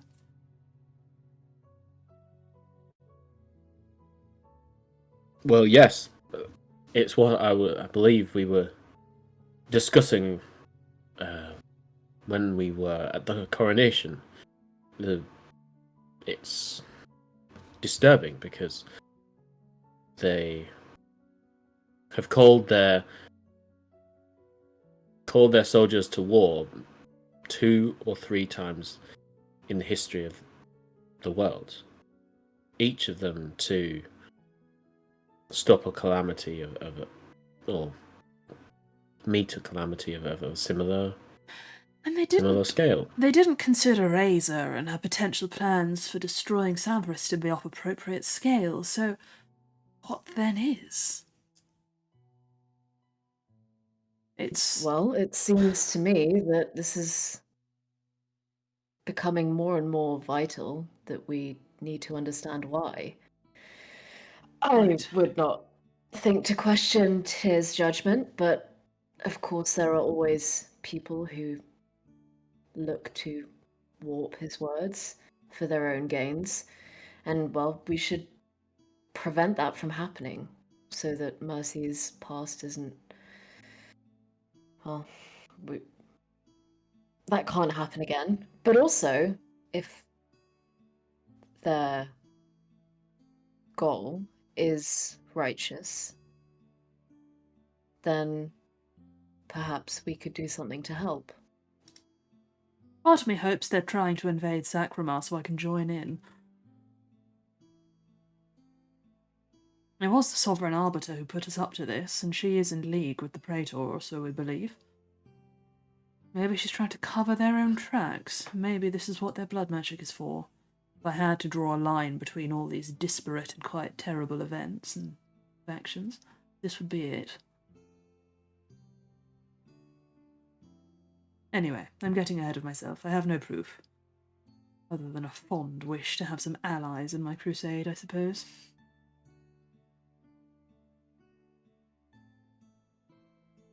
Well, what are we going to do about finding out? Heisting this information. I think that's your job, Heist Master. You figure out where it is, how we get in. Mercy, you do your thing. Quan, you distract them, make friends. And Pod, you accost one of them in the pub, and I'll, I don't know, make myself useful elsewhere. Doesn't it make sense for you to join me, Casimir? Making friends with paladins, heavens no. I'll be the most counterproductive force imaginable. But you have great experience of that already.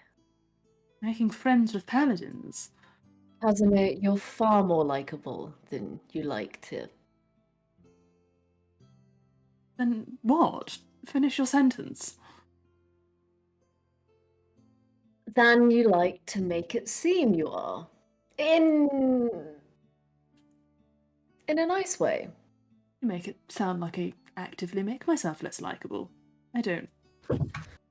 I want to be liked. Well- Of course I want to be liked. Generally speaking about murder and saying callous words to people is generally not the way most would choose to be liked, but I suppose it's just how I've typically been perceived before I've even opened my mouth, so it really fits that I act in keeping with it. perhaps with some, but I would disagree with the statement that it is only after you've opened your mouth that some of that really comes across. Well, now it probably is self-fulfilling, yes, I agree. But it's also quite fun, you know. I quite enjoy my villainous persona. Of course, I'm not evil, and I'd certainly not kill people with the express purpose of creating fodder for my necromancy. That's barbaric, and I certainly never would, but it is quite fun to pretend I might. Sort of a bit of role play, you know? Be the monster, or don't be the monster. Act like the monster they think you are. Can I One insert looks check this? absolutely baffled by all of these concepts that Casimir is trying to put across. Yeah. Go for it. Insight checks abound. You're welcome to do your own. Which bit? Oh, that's annoying. You would never kill someone with the express purpose of making a necro zombie. I got a 14. I might roll.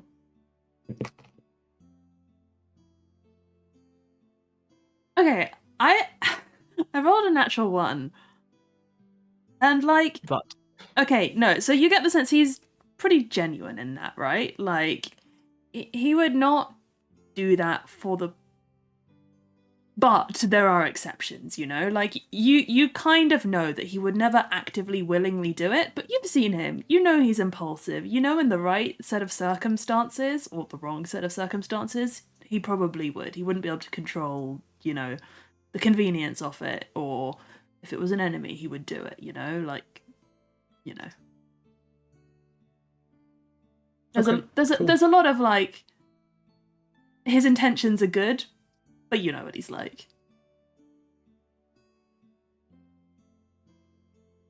He needs chaperone I get it. to keep Okay. his good intentions a reality. Well, I could come with you, I suppose. I was hoping to research the order further, but if you're going on a specific day, I could come and be nice to the paladins. He says with a disappointed kind of... Well, I was also hoping to research before taking any action, so my suggestion would be to take some time to plan before we go ahead with this. Right, Elvis? That's what I'm saying, mate. I might be an expert, but I feel we do have a unique set of skill sets specifically for the purpose of infiltrating a religious order, wouldn't you say? Very true. Alright, and then halfway through the week we go to the circus. To learn more about the war from the travelling individuals. And meet Mr. Skellington. Sounds like a plan. I might go for a haircut, but I don't know. I sort of find he's got a mirror out really quickly.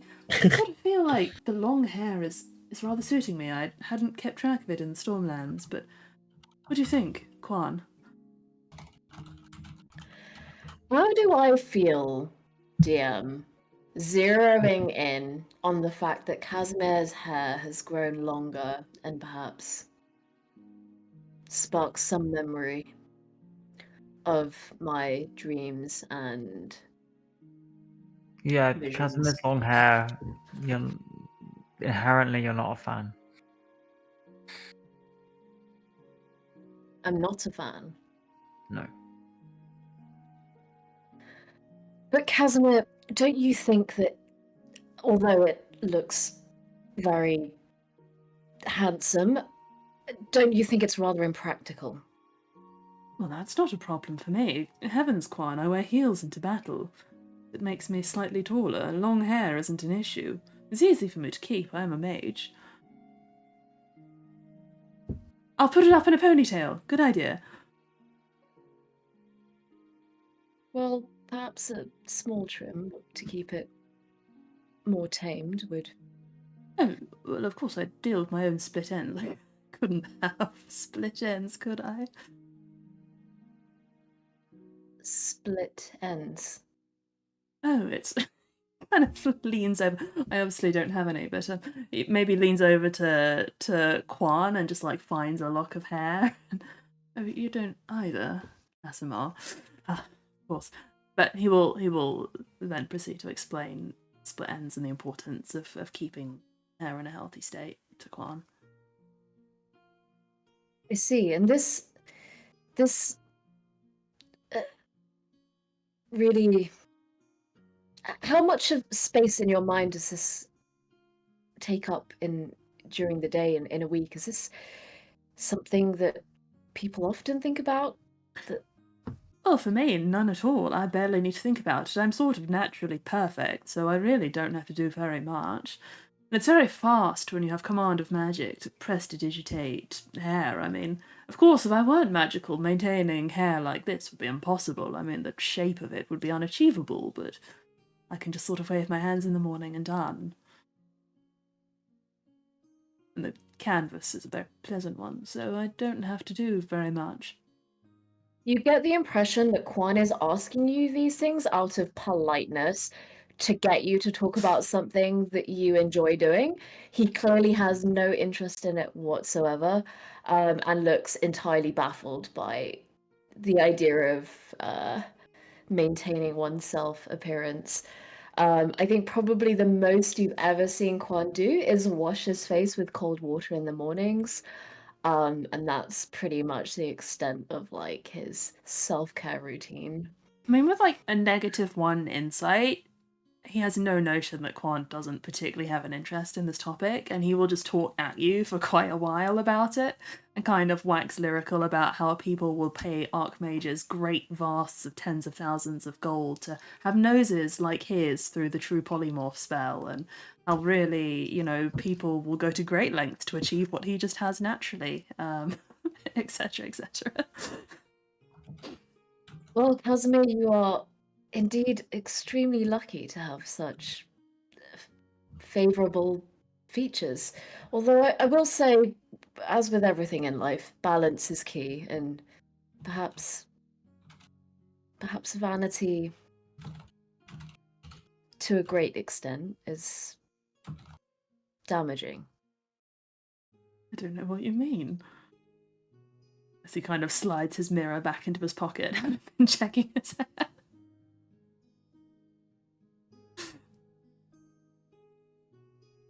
But yeah, I think that's a plan, right, guys? Mm-hmm. Mm-hmm.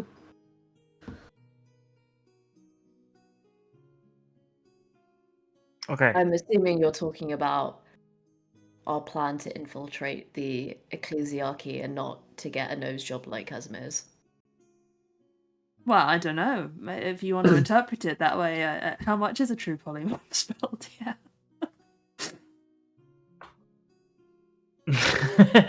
That's a 9th level spell. A lot of money. Go to an archon and be like, I want a nose like that man's. Alright, so that's us rolling into our next week of stuff, I think. Unless we have further is inanity a word? Inane things? It is now. Who knows these Inanity. things? I mean, if we're another 6 days, we can do that counts as main quest? I think Yes. it is. So Yeah. I will say between now and the circus, which perhaps we'll do as the beginning of next session, we can start that off as I'm going to say that there's two paths before you, which we can start the next session with. One, we can do the investigation of the Immaculate Ecclesiarchy, Mystic Academia, and their presence within Al-Arafa. That can be its own kind of investigation. The circus you can still attend to. If so, that goes fine. We'll probably start with one, then the other. However, for the next week between those events, you can choose different downtime and MSQ options. We have 5 days, right? 5 days. So for a final set of 2 over the next week, you can all choose 2 more activities to attempt MSQ and downtime to attempt to devote your time to, and then let me know which ones you guys would like to start with, whether you'd like to wait for the circus and go afterwards, or if you would to attempt to investigate and infiltrate the Mystic Academia and the Ecclesiarchy's presence within the city first. And I can prepare that for next session. Wait, are we finishing the session or? No. We're doing the downtime first, and next session we'll either be leaping into the circus or the investigation. So, downtime activities, first and foremost, as you guys have talked about what you're interested in, what you want to do. Let me get it up. So, I'm scrubbing through all of this. Let's start with Mercy.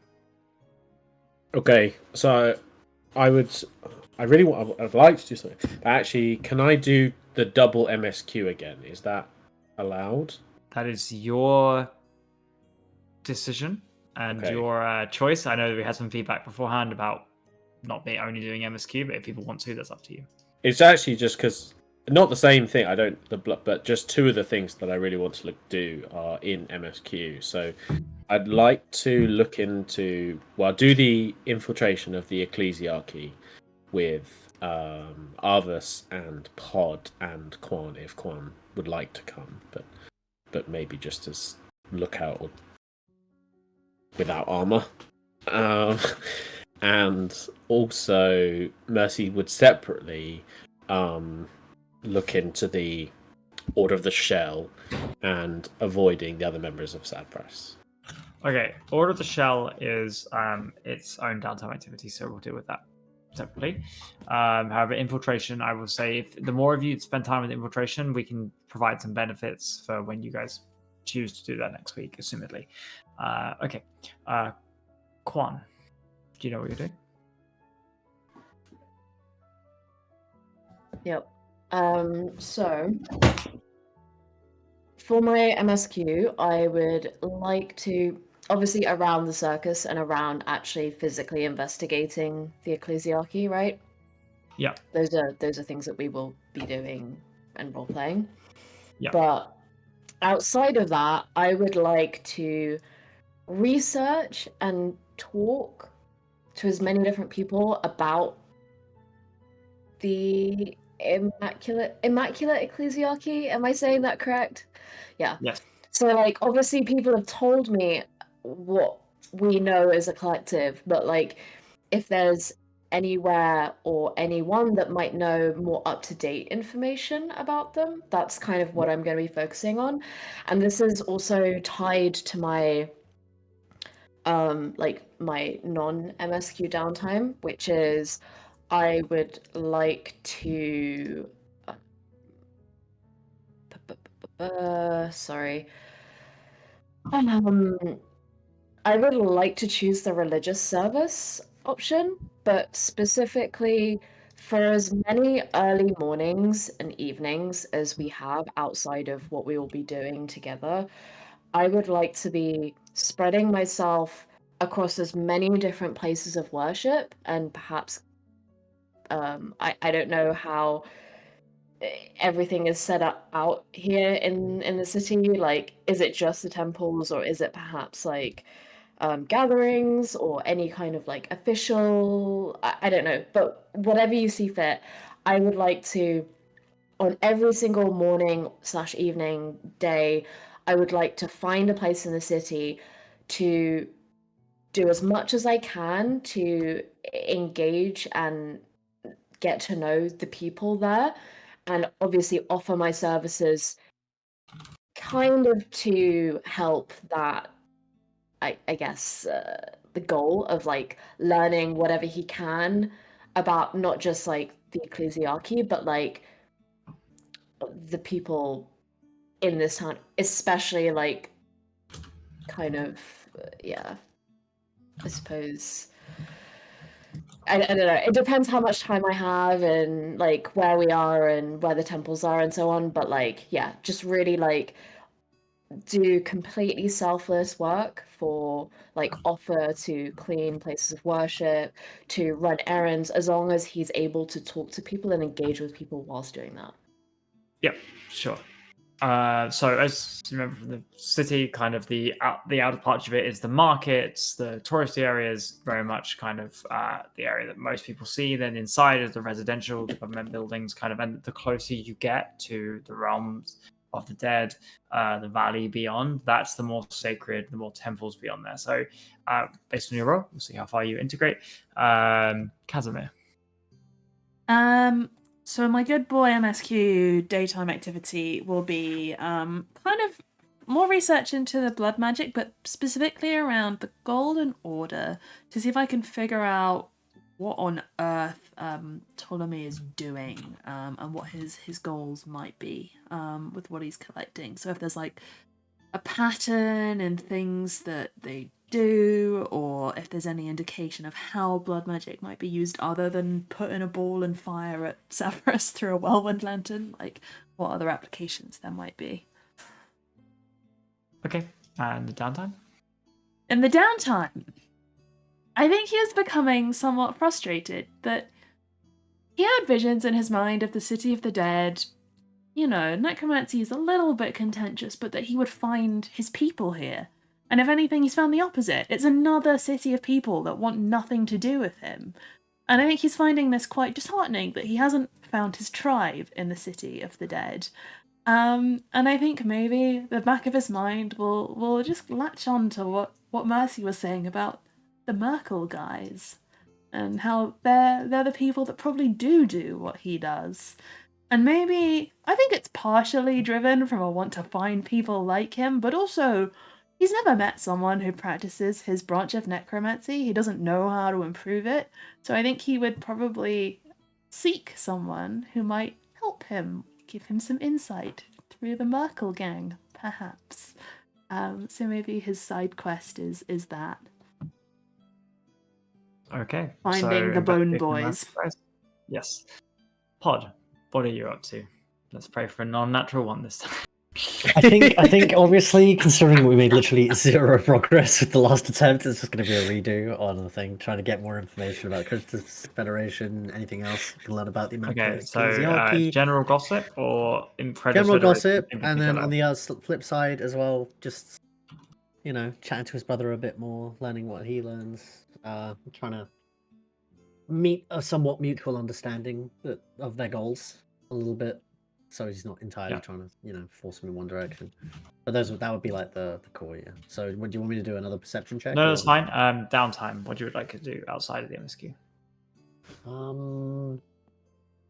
Again, I think technically the communing with the shield part, or when I say communing, I mean like, I guess, okay, so one would be the church. We're gonna go give the sack of gold to the church, see what happens. Okay, if you're going to attempt religious service pray a as little bit well, more. that's fine. Yeah. We can do that. That I guess that would be the downtime. It would just be like, How much money are you giving? More prayer and stuff.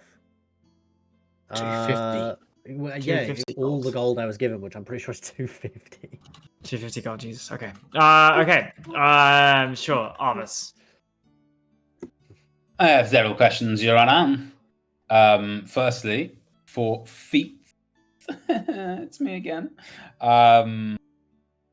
Yeah, I see. There's next to feats. There's like 3 different blocks, right? 6 days, 12 days, Time 18 invested, days. money invested. Yeah. So some Cool. things will give you progress, some things will give you the feat. Right, and like the 18 days, presumably with the 500 gold, DC 15 would give you a fee.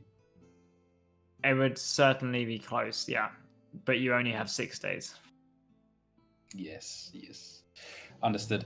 And then there's the money activity as well. I'm not sure I quite understand that. Is it buy an item or sell an item? What is the... It's buy an item. Cool. What does the make 250 GP mean? That might be a typo or a copying over from Ben's sheet, which I admittedly copied for some of this. Make money. No. Money says gain an item. Oh, sorry. Make an item. Sorry, that's what it means. Got it. And MSQ is already being dedicated, including my own, to the Immaculate. No. You can choose. Kite This is thing. yours. Yeah. You got 2 points. What do you want to So do? this with is both of them? this is outside of that, right? Outside of that. No. choice to do So that. if you want to investigate the Immaculate Ecclesiarchy, that's your choice. Now, that's what you can do with your point, or you can do something else that's MSQ, and then downtime. Cool. So I'll definitely do that. Investigate the Ecclesiarchy. Why can't I never say that word? Yeah. Yes. And then maybe a little bit of crime. Just like not even high level crime. Okay. Just petty Sure. crime. Just So let's get into whether or not there are complications. All 1, 2, 3, 4, 5 of you. Could you roll your percentage dice for whether or not there are complications and tell me what the result is? Reminder, 10% is the chance if you're successful, 50% is if you fail. Obviously, that will change depending on what can go on. So we're just rolling percentage dice, yeah? Nothing else. Just rolling percentage dice and tell me the result. Mercy Quick query first. about one of the MS. Sorry. Yeah. Oh, sorry. We'll come back. Yeah, Mercy quickly. It was the MSQ. Sorry, for Fug Olem research. If someone just briefly. That's Pod's hometown. That's Pod's hometown. Got it. The Pod side quest. Yeah, not side quest necessarily, depending on where we go. That's why it's MSQ. Yeah. Mercy, your complication roll. I got a 97, which I'm sad to waste on a complication roll, but there we are. Yeah, fair enough. 64. 64, sure. Casimir. I sent you a DM, Jamie. Do you roll a 1? Yeah, that's 100. Yeah. Is that the best investigation it means into no Merkel ever? complications. Is what it means. Can no. it carry over? I rolled an No. 100 Pod. on a D100. No, dude. If I can't fucking I roll rolled above like a 5, and then the only times I roll well is on this complication roll, you don't want to transfer that over. No. Do you know what? Nothing happens. Whatever your investigation, how badly you fail, no one seems to notice. It's Pod, your complication roll. 52. 52. Arvis. 65, I think. Yeah. This doesn't feel like a 50% chance. 35.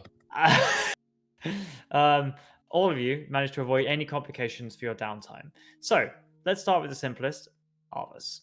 Crime. I will quickly bring up the Xanathar's Guide on Crime. I'm very familiar with it. Yeah, what I would say is, I'm going to also be familiar with I've read it in once or twice. I read it every night. Leaf through it. The criminal's Bible. One literal minor question, just to check with the feats thing that you have the 6 days, 12 days, whatever. How, to progress from say nothing or a small amount, how many of the minor progressions would it take, and how many major, and how many? What's the? Is it just let's say based 4. on 4. I think 4 of those. Okay, cool. But you have chosen crime. Yes, we'll crime. Let us crim. Okay, Yeah. Wait. Check Downtime. Apparently, there is creating a rival, which I missed.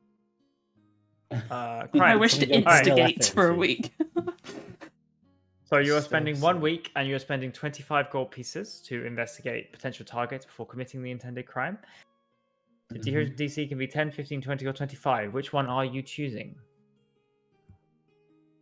I feel like I'm choosing 20 for 200 gold pieces. 200 gold pieces. Robbery of a noble. Absolutely. So could you make a dexterity stealth roll, dexterity thieves tool roll, or an intelligence investigation, wisdom, or charisma roll to attempt to make this? Oh, sorry. You need 3 of those. Sorry. 3 of those. Sorry. Cool. Yeah, exactly. So I'll drop a little guidance. That's a 4. That's good. We'll roll a stealth, which is I can't see. So that's a total of 20. Bosh. Great. You got one successful. Or was that 24? I couldn't see. It's 24 is what that is. Cool. And then the next one is intelligence investigation. Yep. Sorry, thieves tools, and then Stealth, investigation, thieves so tools, let's- investigation, perception, deception. Any 3 of those. drop another little 1d4. See what we got on that. Oh, 1. Thank you. And this is the same. So let's roll this.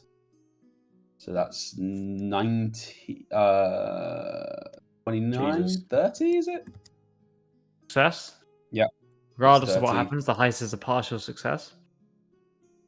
Marvelous. And then that's down to an investigation check, which is probably going to be my lowest. All right, baby. Let's see what you got. Let's roll that 1d4. There's another solid 4. And then Okay. Investigado. Which is a 3, which I'm going to use a lucky point. Because that's horrid. For another investigation. So that is 21 plus 4, so 25. How are you getting plus 21 plus 4? Because the guidance is a d4. Right, got it. Yeah. Okay. So based on 3 successful checks at 20, you succeed. You've spent 25 gold, but you get 200 back to rob of a noble in this time who is clearly here visiting. So your crime, on the whole, is successful. No complications either, given your complications roll. Cool. Moving upwards. Let's do Pod and Quan because you're both doing religious services. Now, are either of you spending money on this? Pod, I can see 250. Quan. Yeah, mine's 250. Okay. So what you're attempting to do is you're attempting to make contacts, but also earn favors. Depending on how successful you are, you will earn various favors from these religious organizations. You can either make a sorry, where is it? Just to be clear, we don't have to stick within these predefined boxes, right? No. I don't want that. I kind of want, No, that's fine. like, my intention is to build up a reputation amongst these people, and also to gain information and meet people and help people, obviously. And So- I don't know where, like, I mean, I have money to put towards this, but I don't understand really what that helps with in the scenario in which I am selflessly working to help people, right? No, that's fair enough. Pod is making a donation. You are, however, offering your services, selflessly going out of your way and spending your time. For you, could I have a persuasion roll? Pod the same, different DCs and different effects. Persuasion, yeah? Yep. That's the second nat one of this session. I'm just not You're having a good day fucking today. kidding me. There's not much I can say, really. Just I trip on the stairs and spill the gold everywhere. It's really embarrassing. Everyone looks at me. And Quan.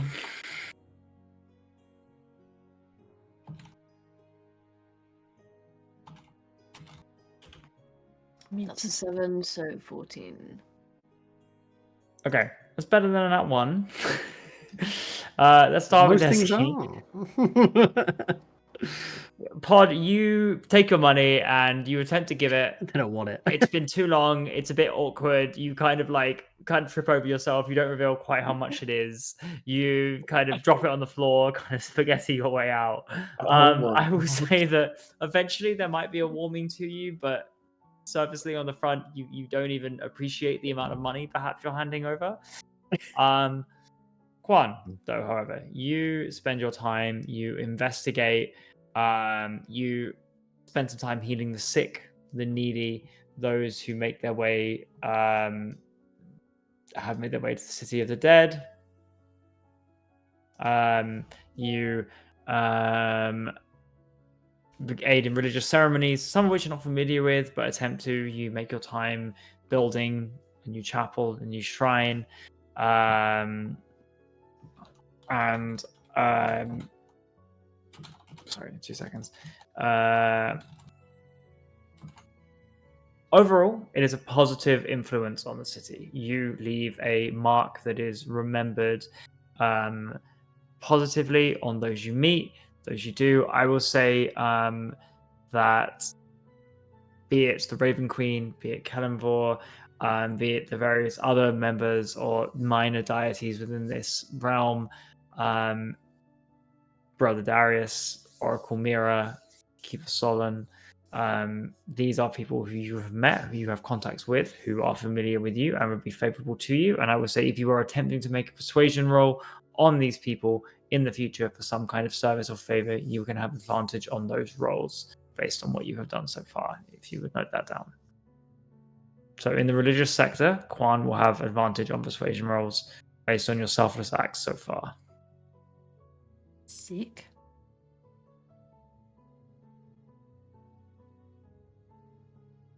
Unfortunately. So, Casimir, your investigation roll, please. Attempt to find Merkel. The downtime first, yeah? Yes. Okay, 14 plus investigation. Oh, 8. 22. Okay, let me just check my notes. 2 seconds. Tell me about the bone men. You find a bunch of skeletons dancing around. It's quite shocking that they're just here. Hoggies. No.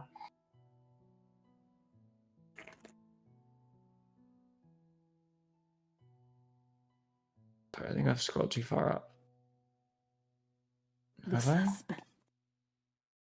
The suspense kills you.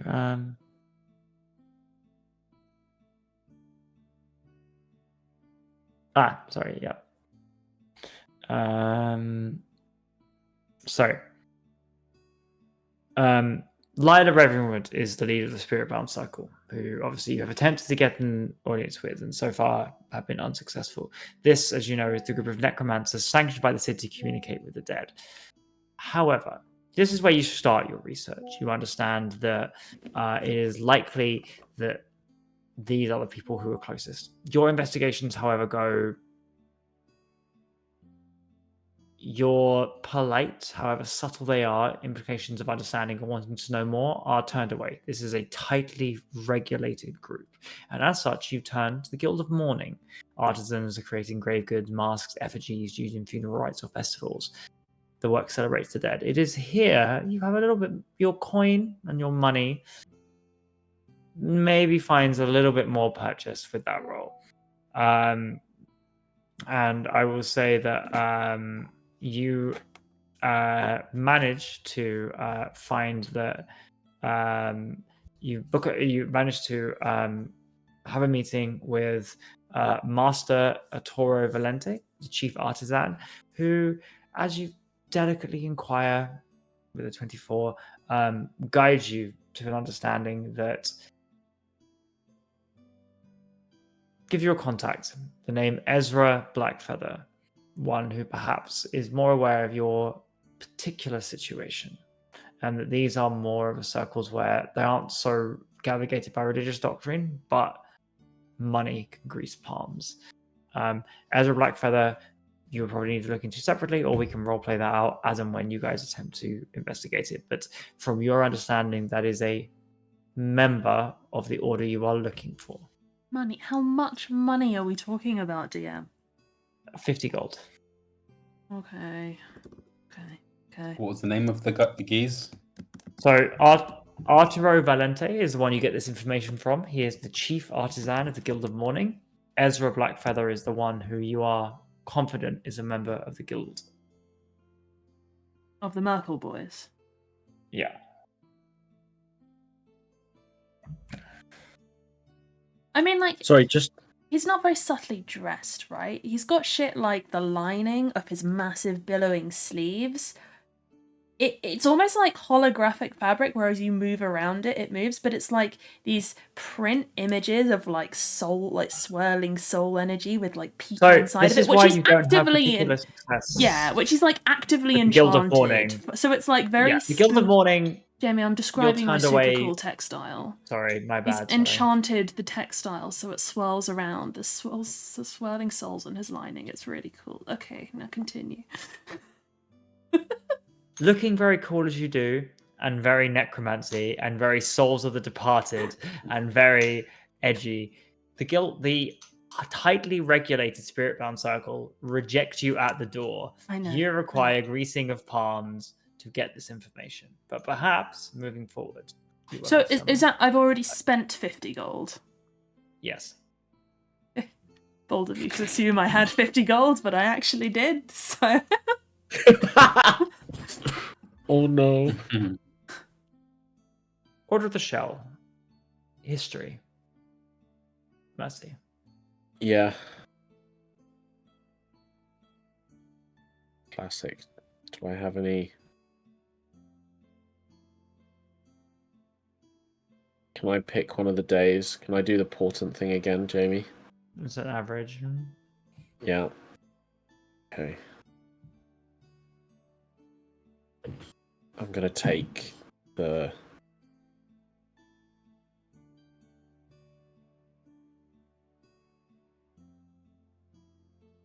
I think I'm ready.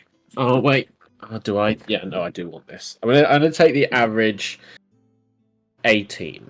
Two 17s and a 19. I suppose that's a bit less actually, isn't it? You pour through the records of. So for a 21. Yeah, you go to the records of the dead.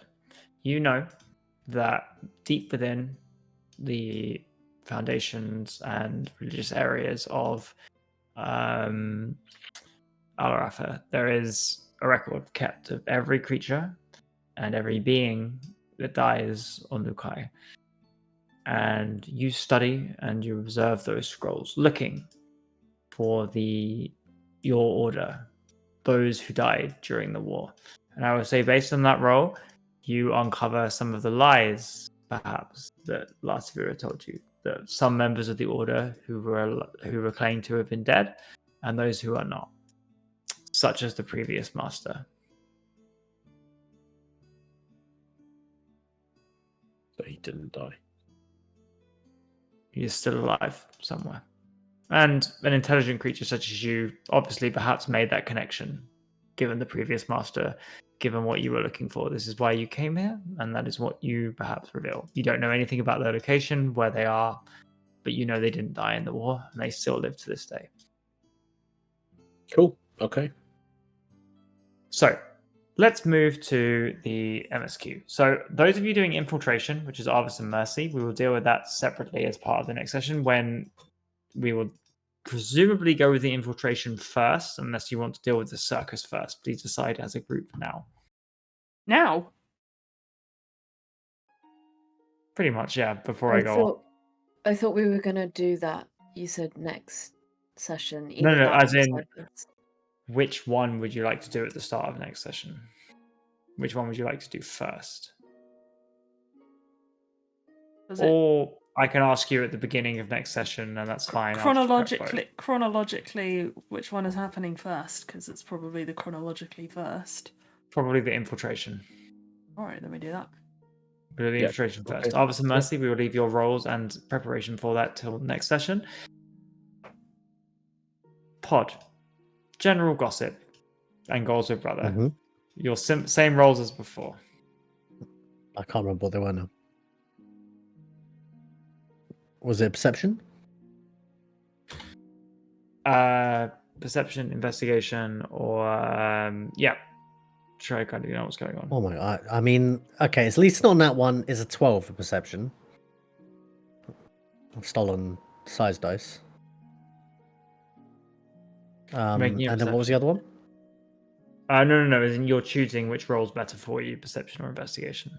I mean, it's perception's technically better. I rolled So a 4, 12. therefore plus 8 is a 12.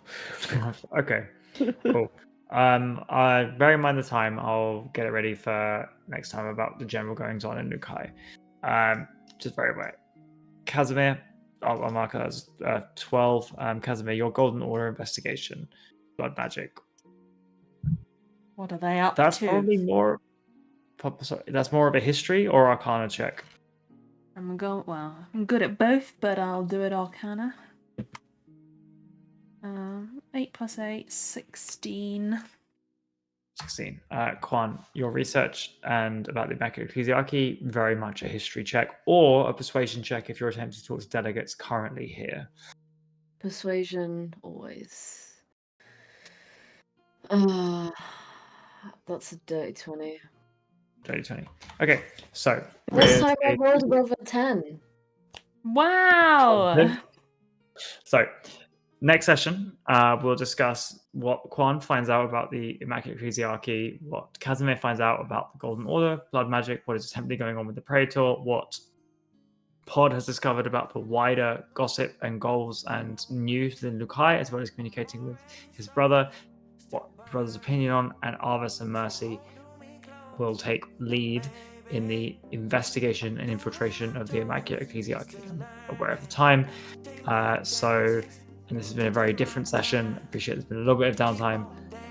Again, let me know what you guys think. If this works, if this format doesn't work, 2 weeks have passed. We'll deal with the circus, the infiltration next time. Thanks, guys. Thank you for watching. Sorry for missing last session. See you guys soon.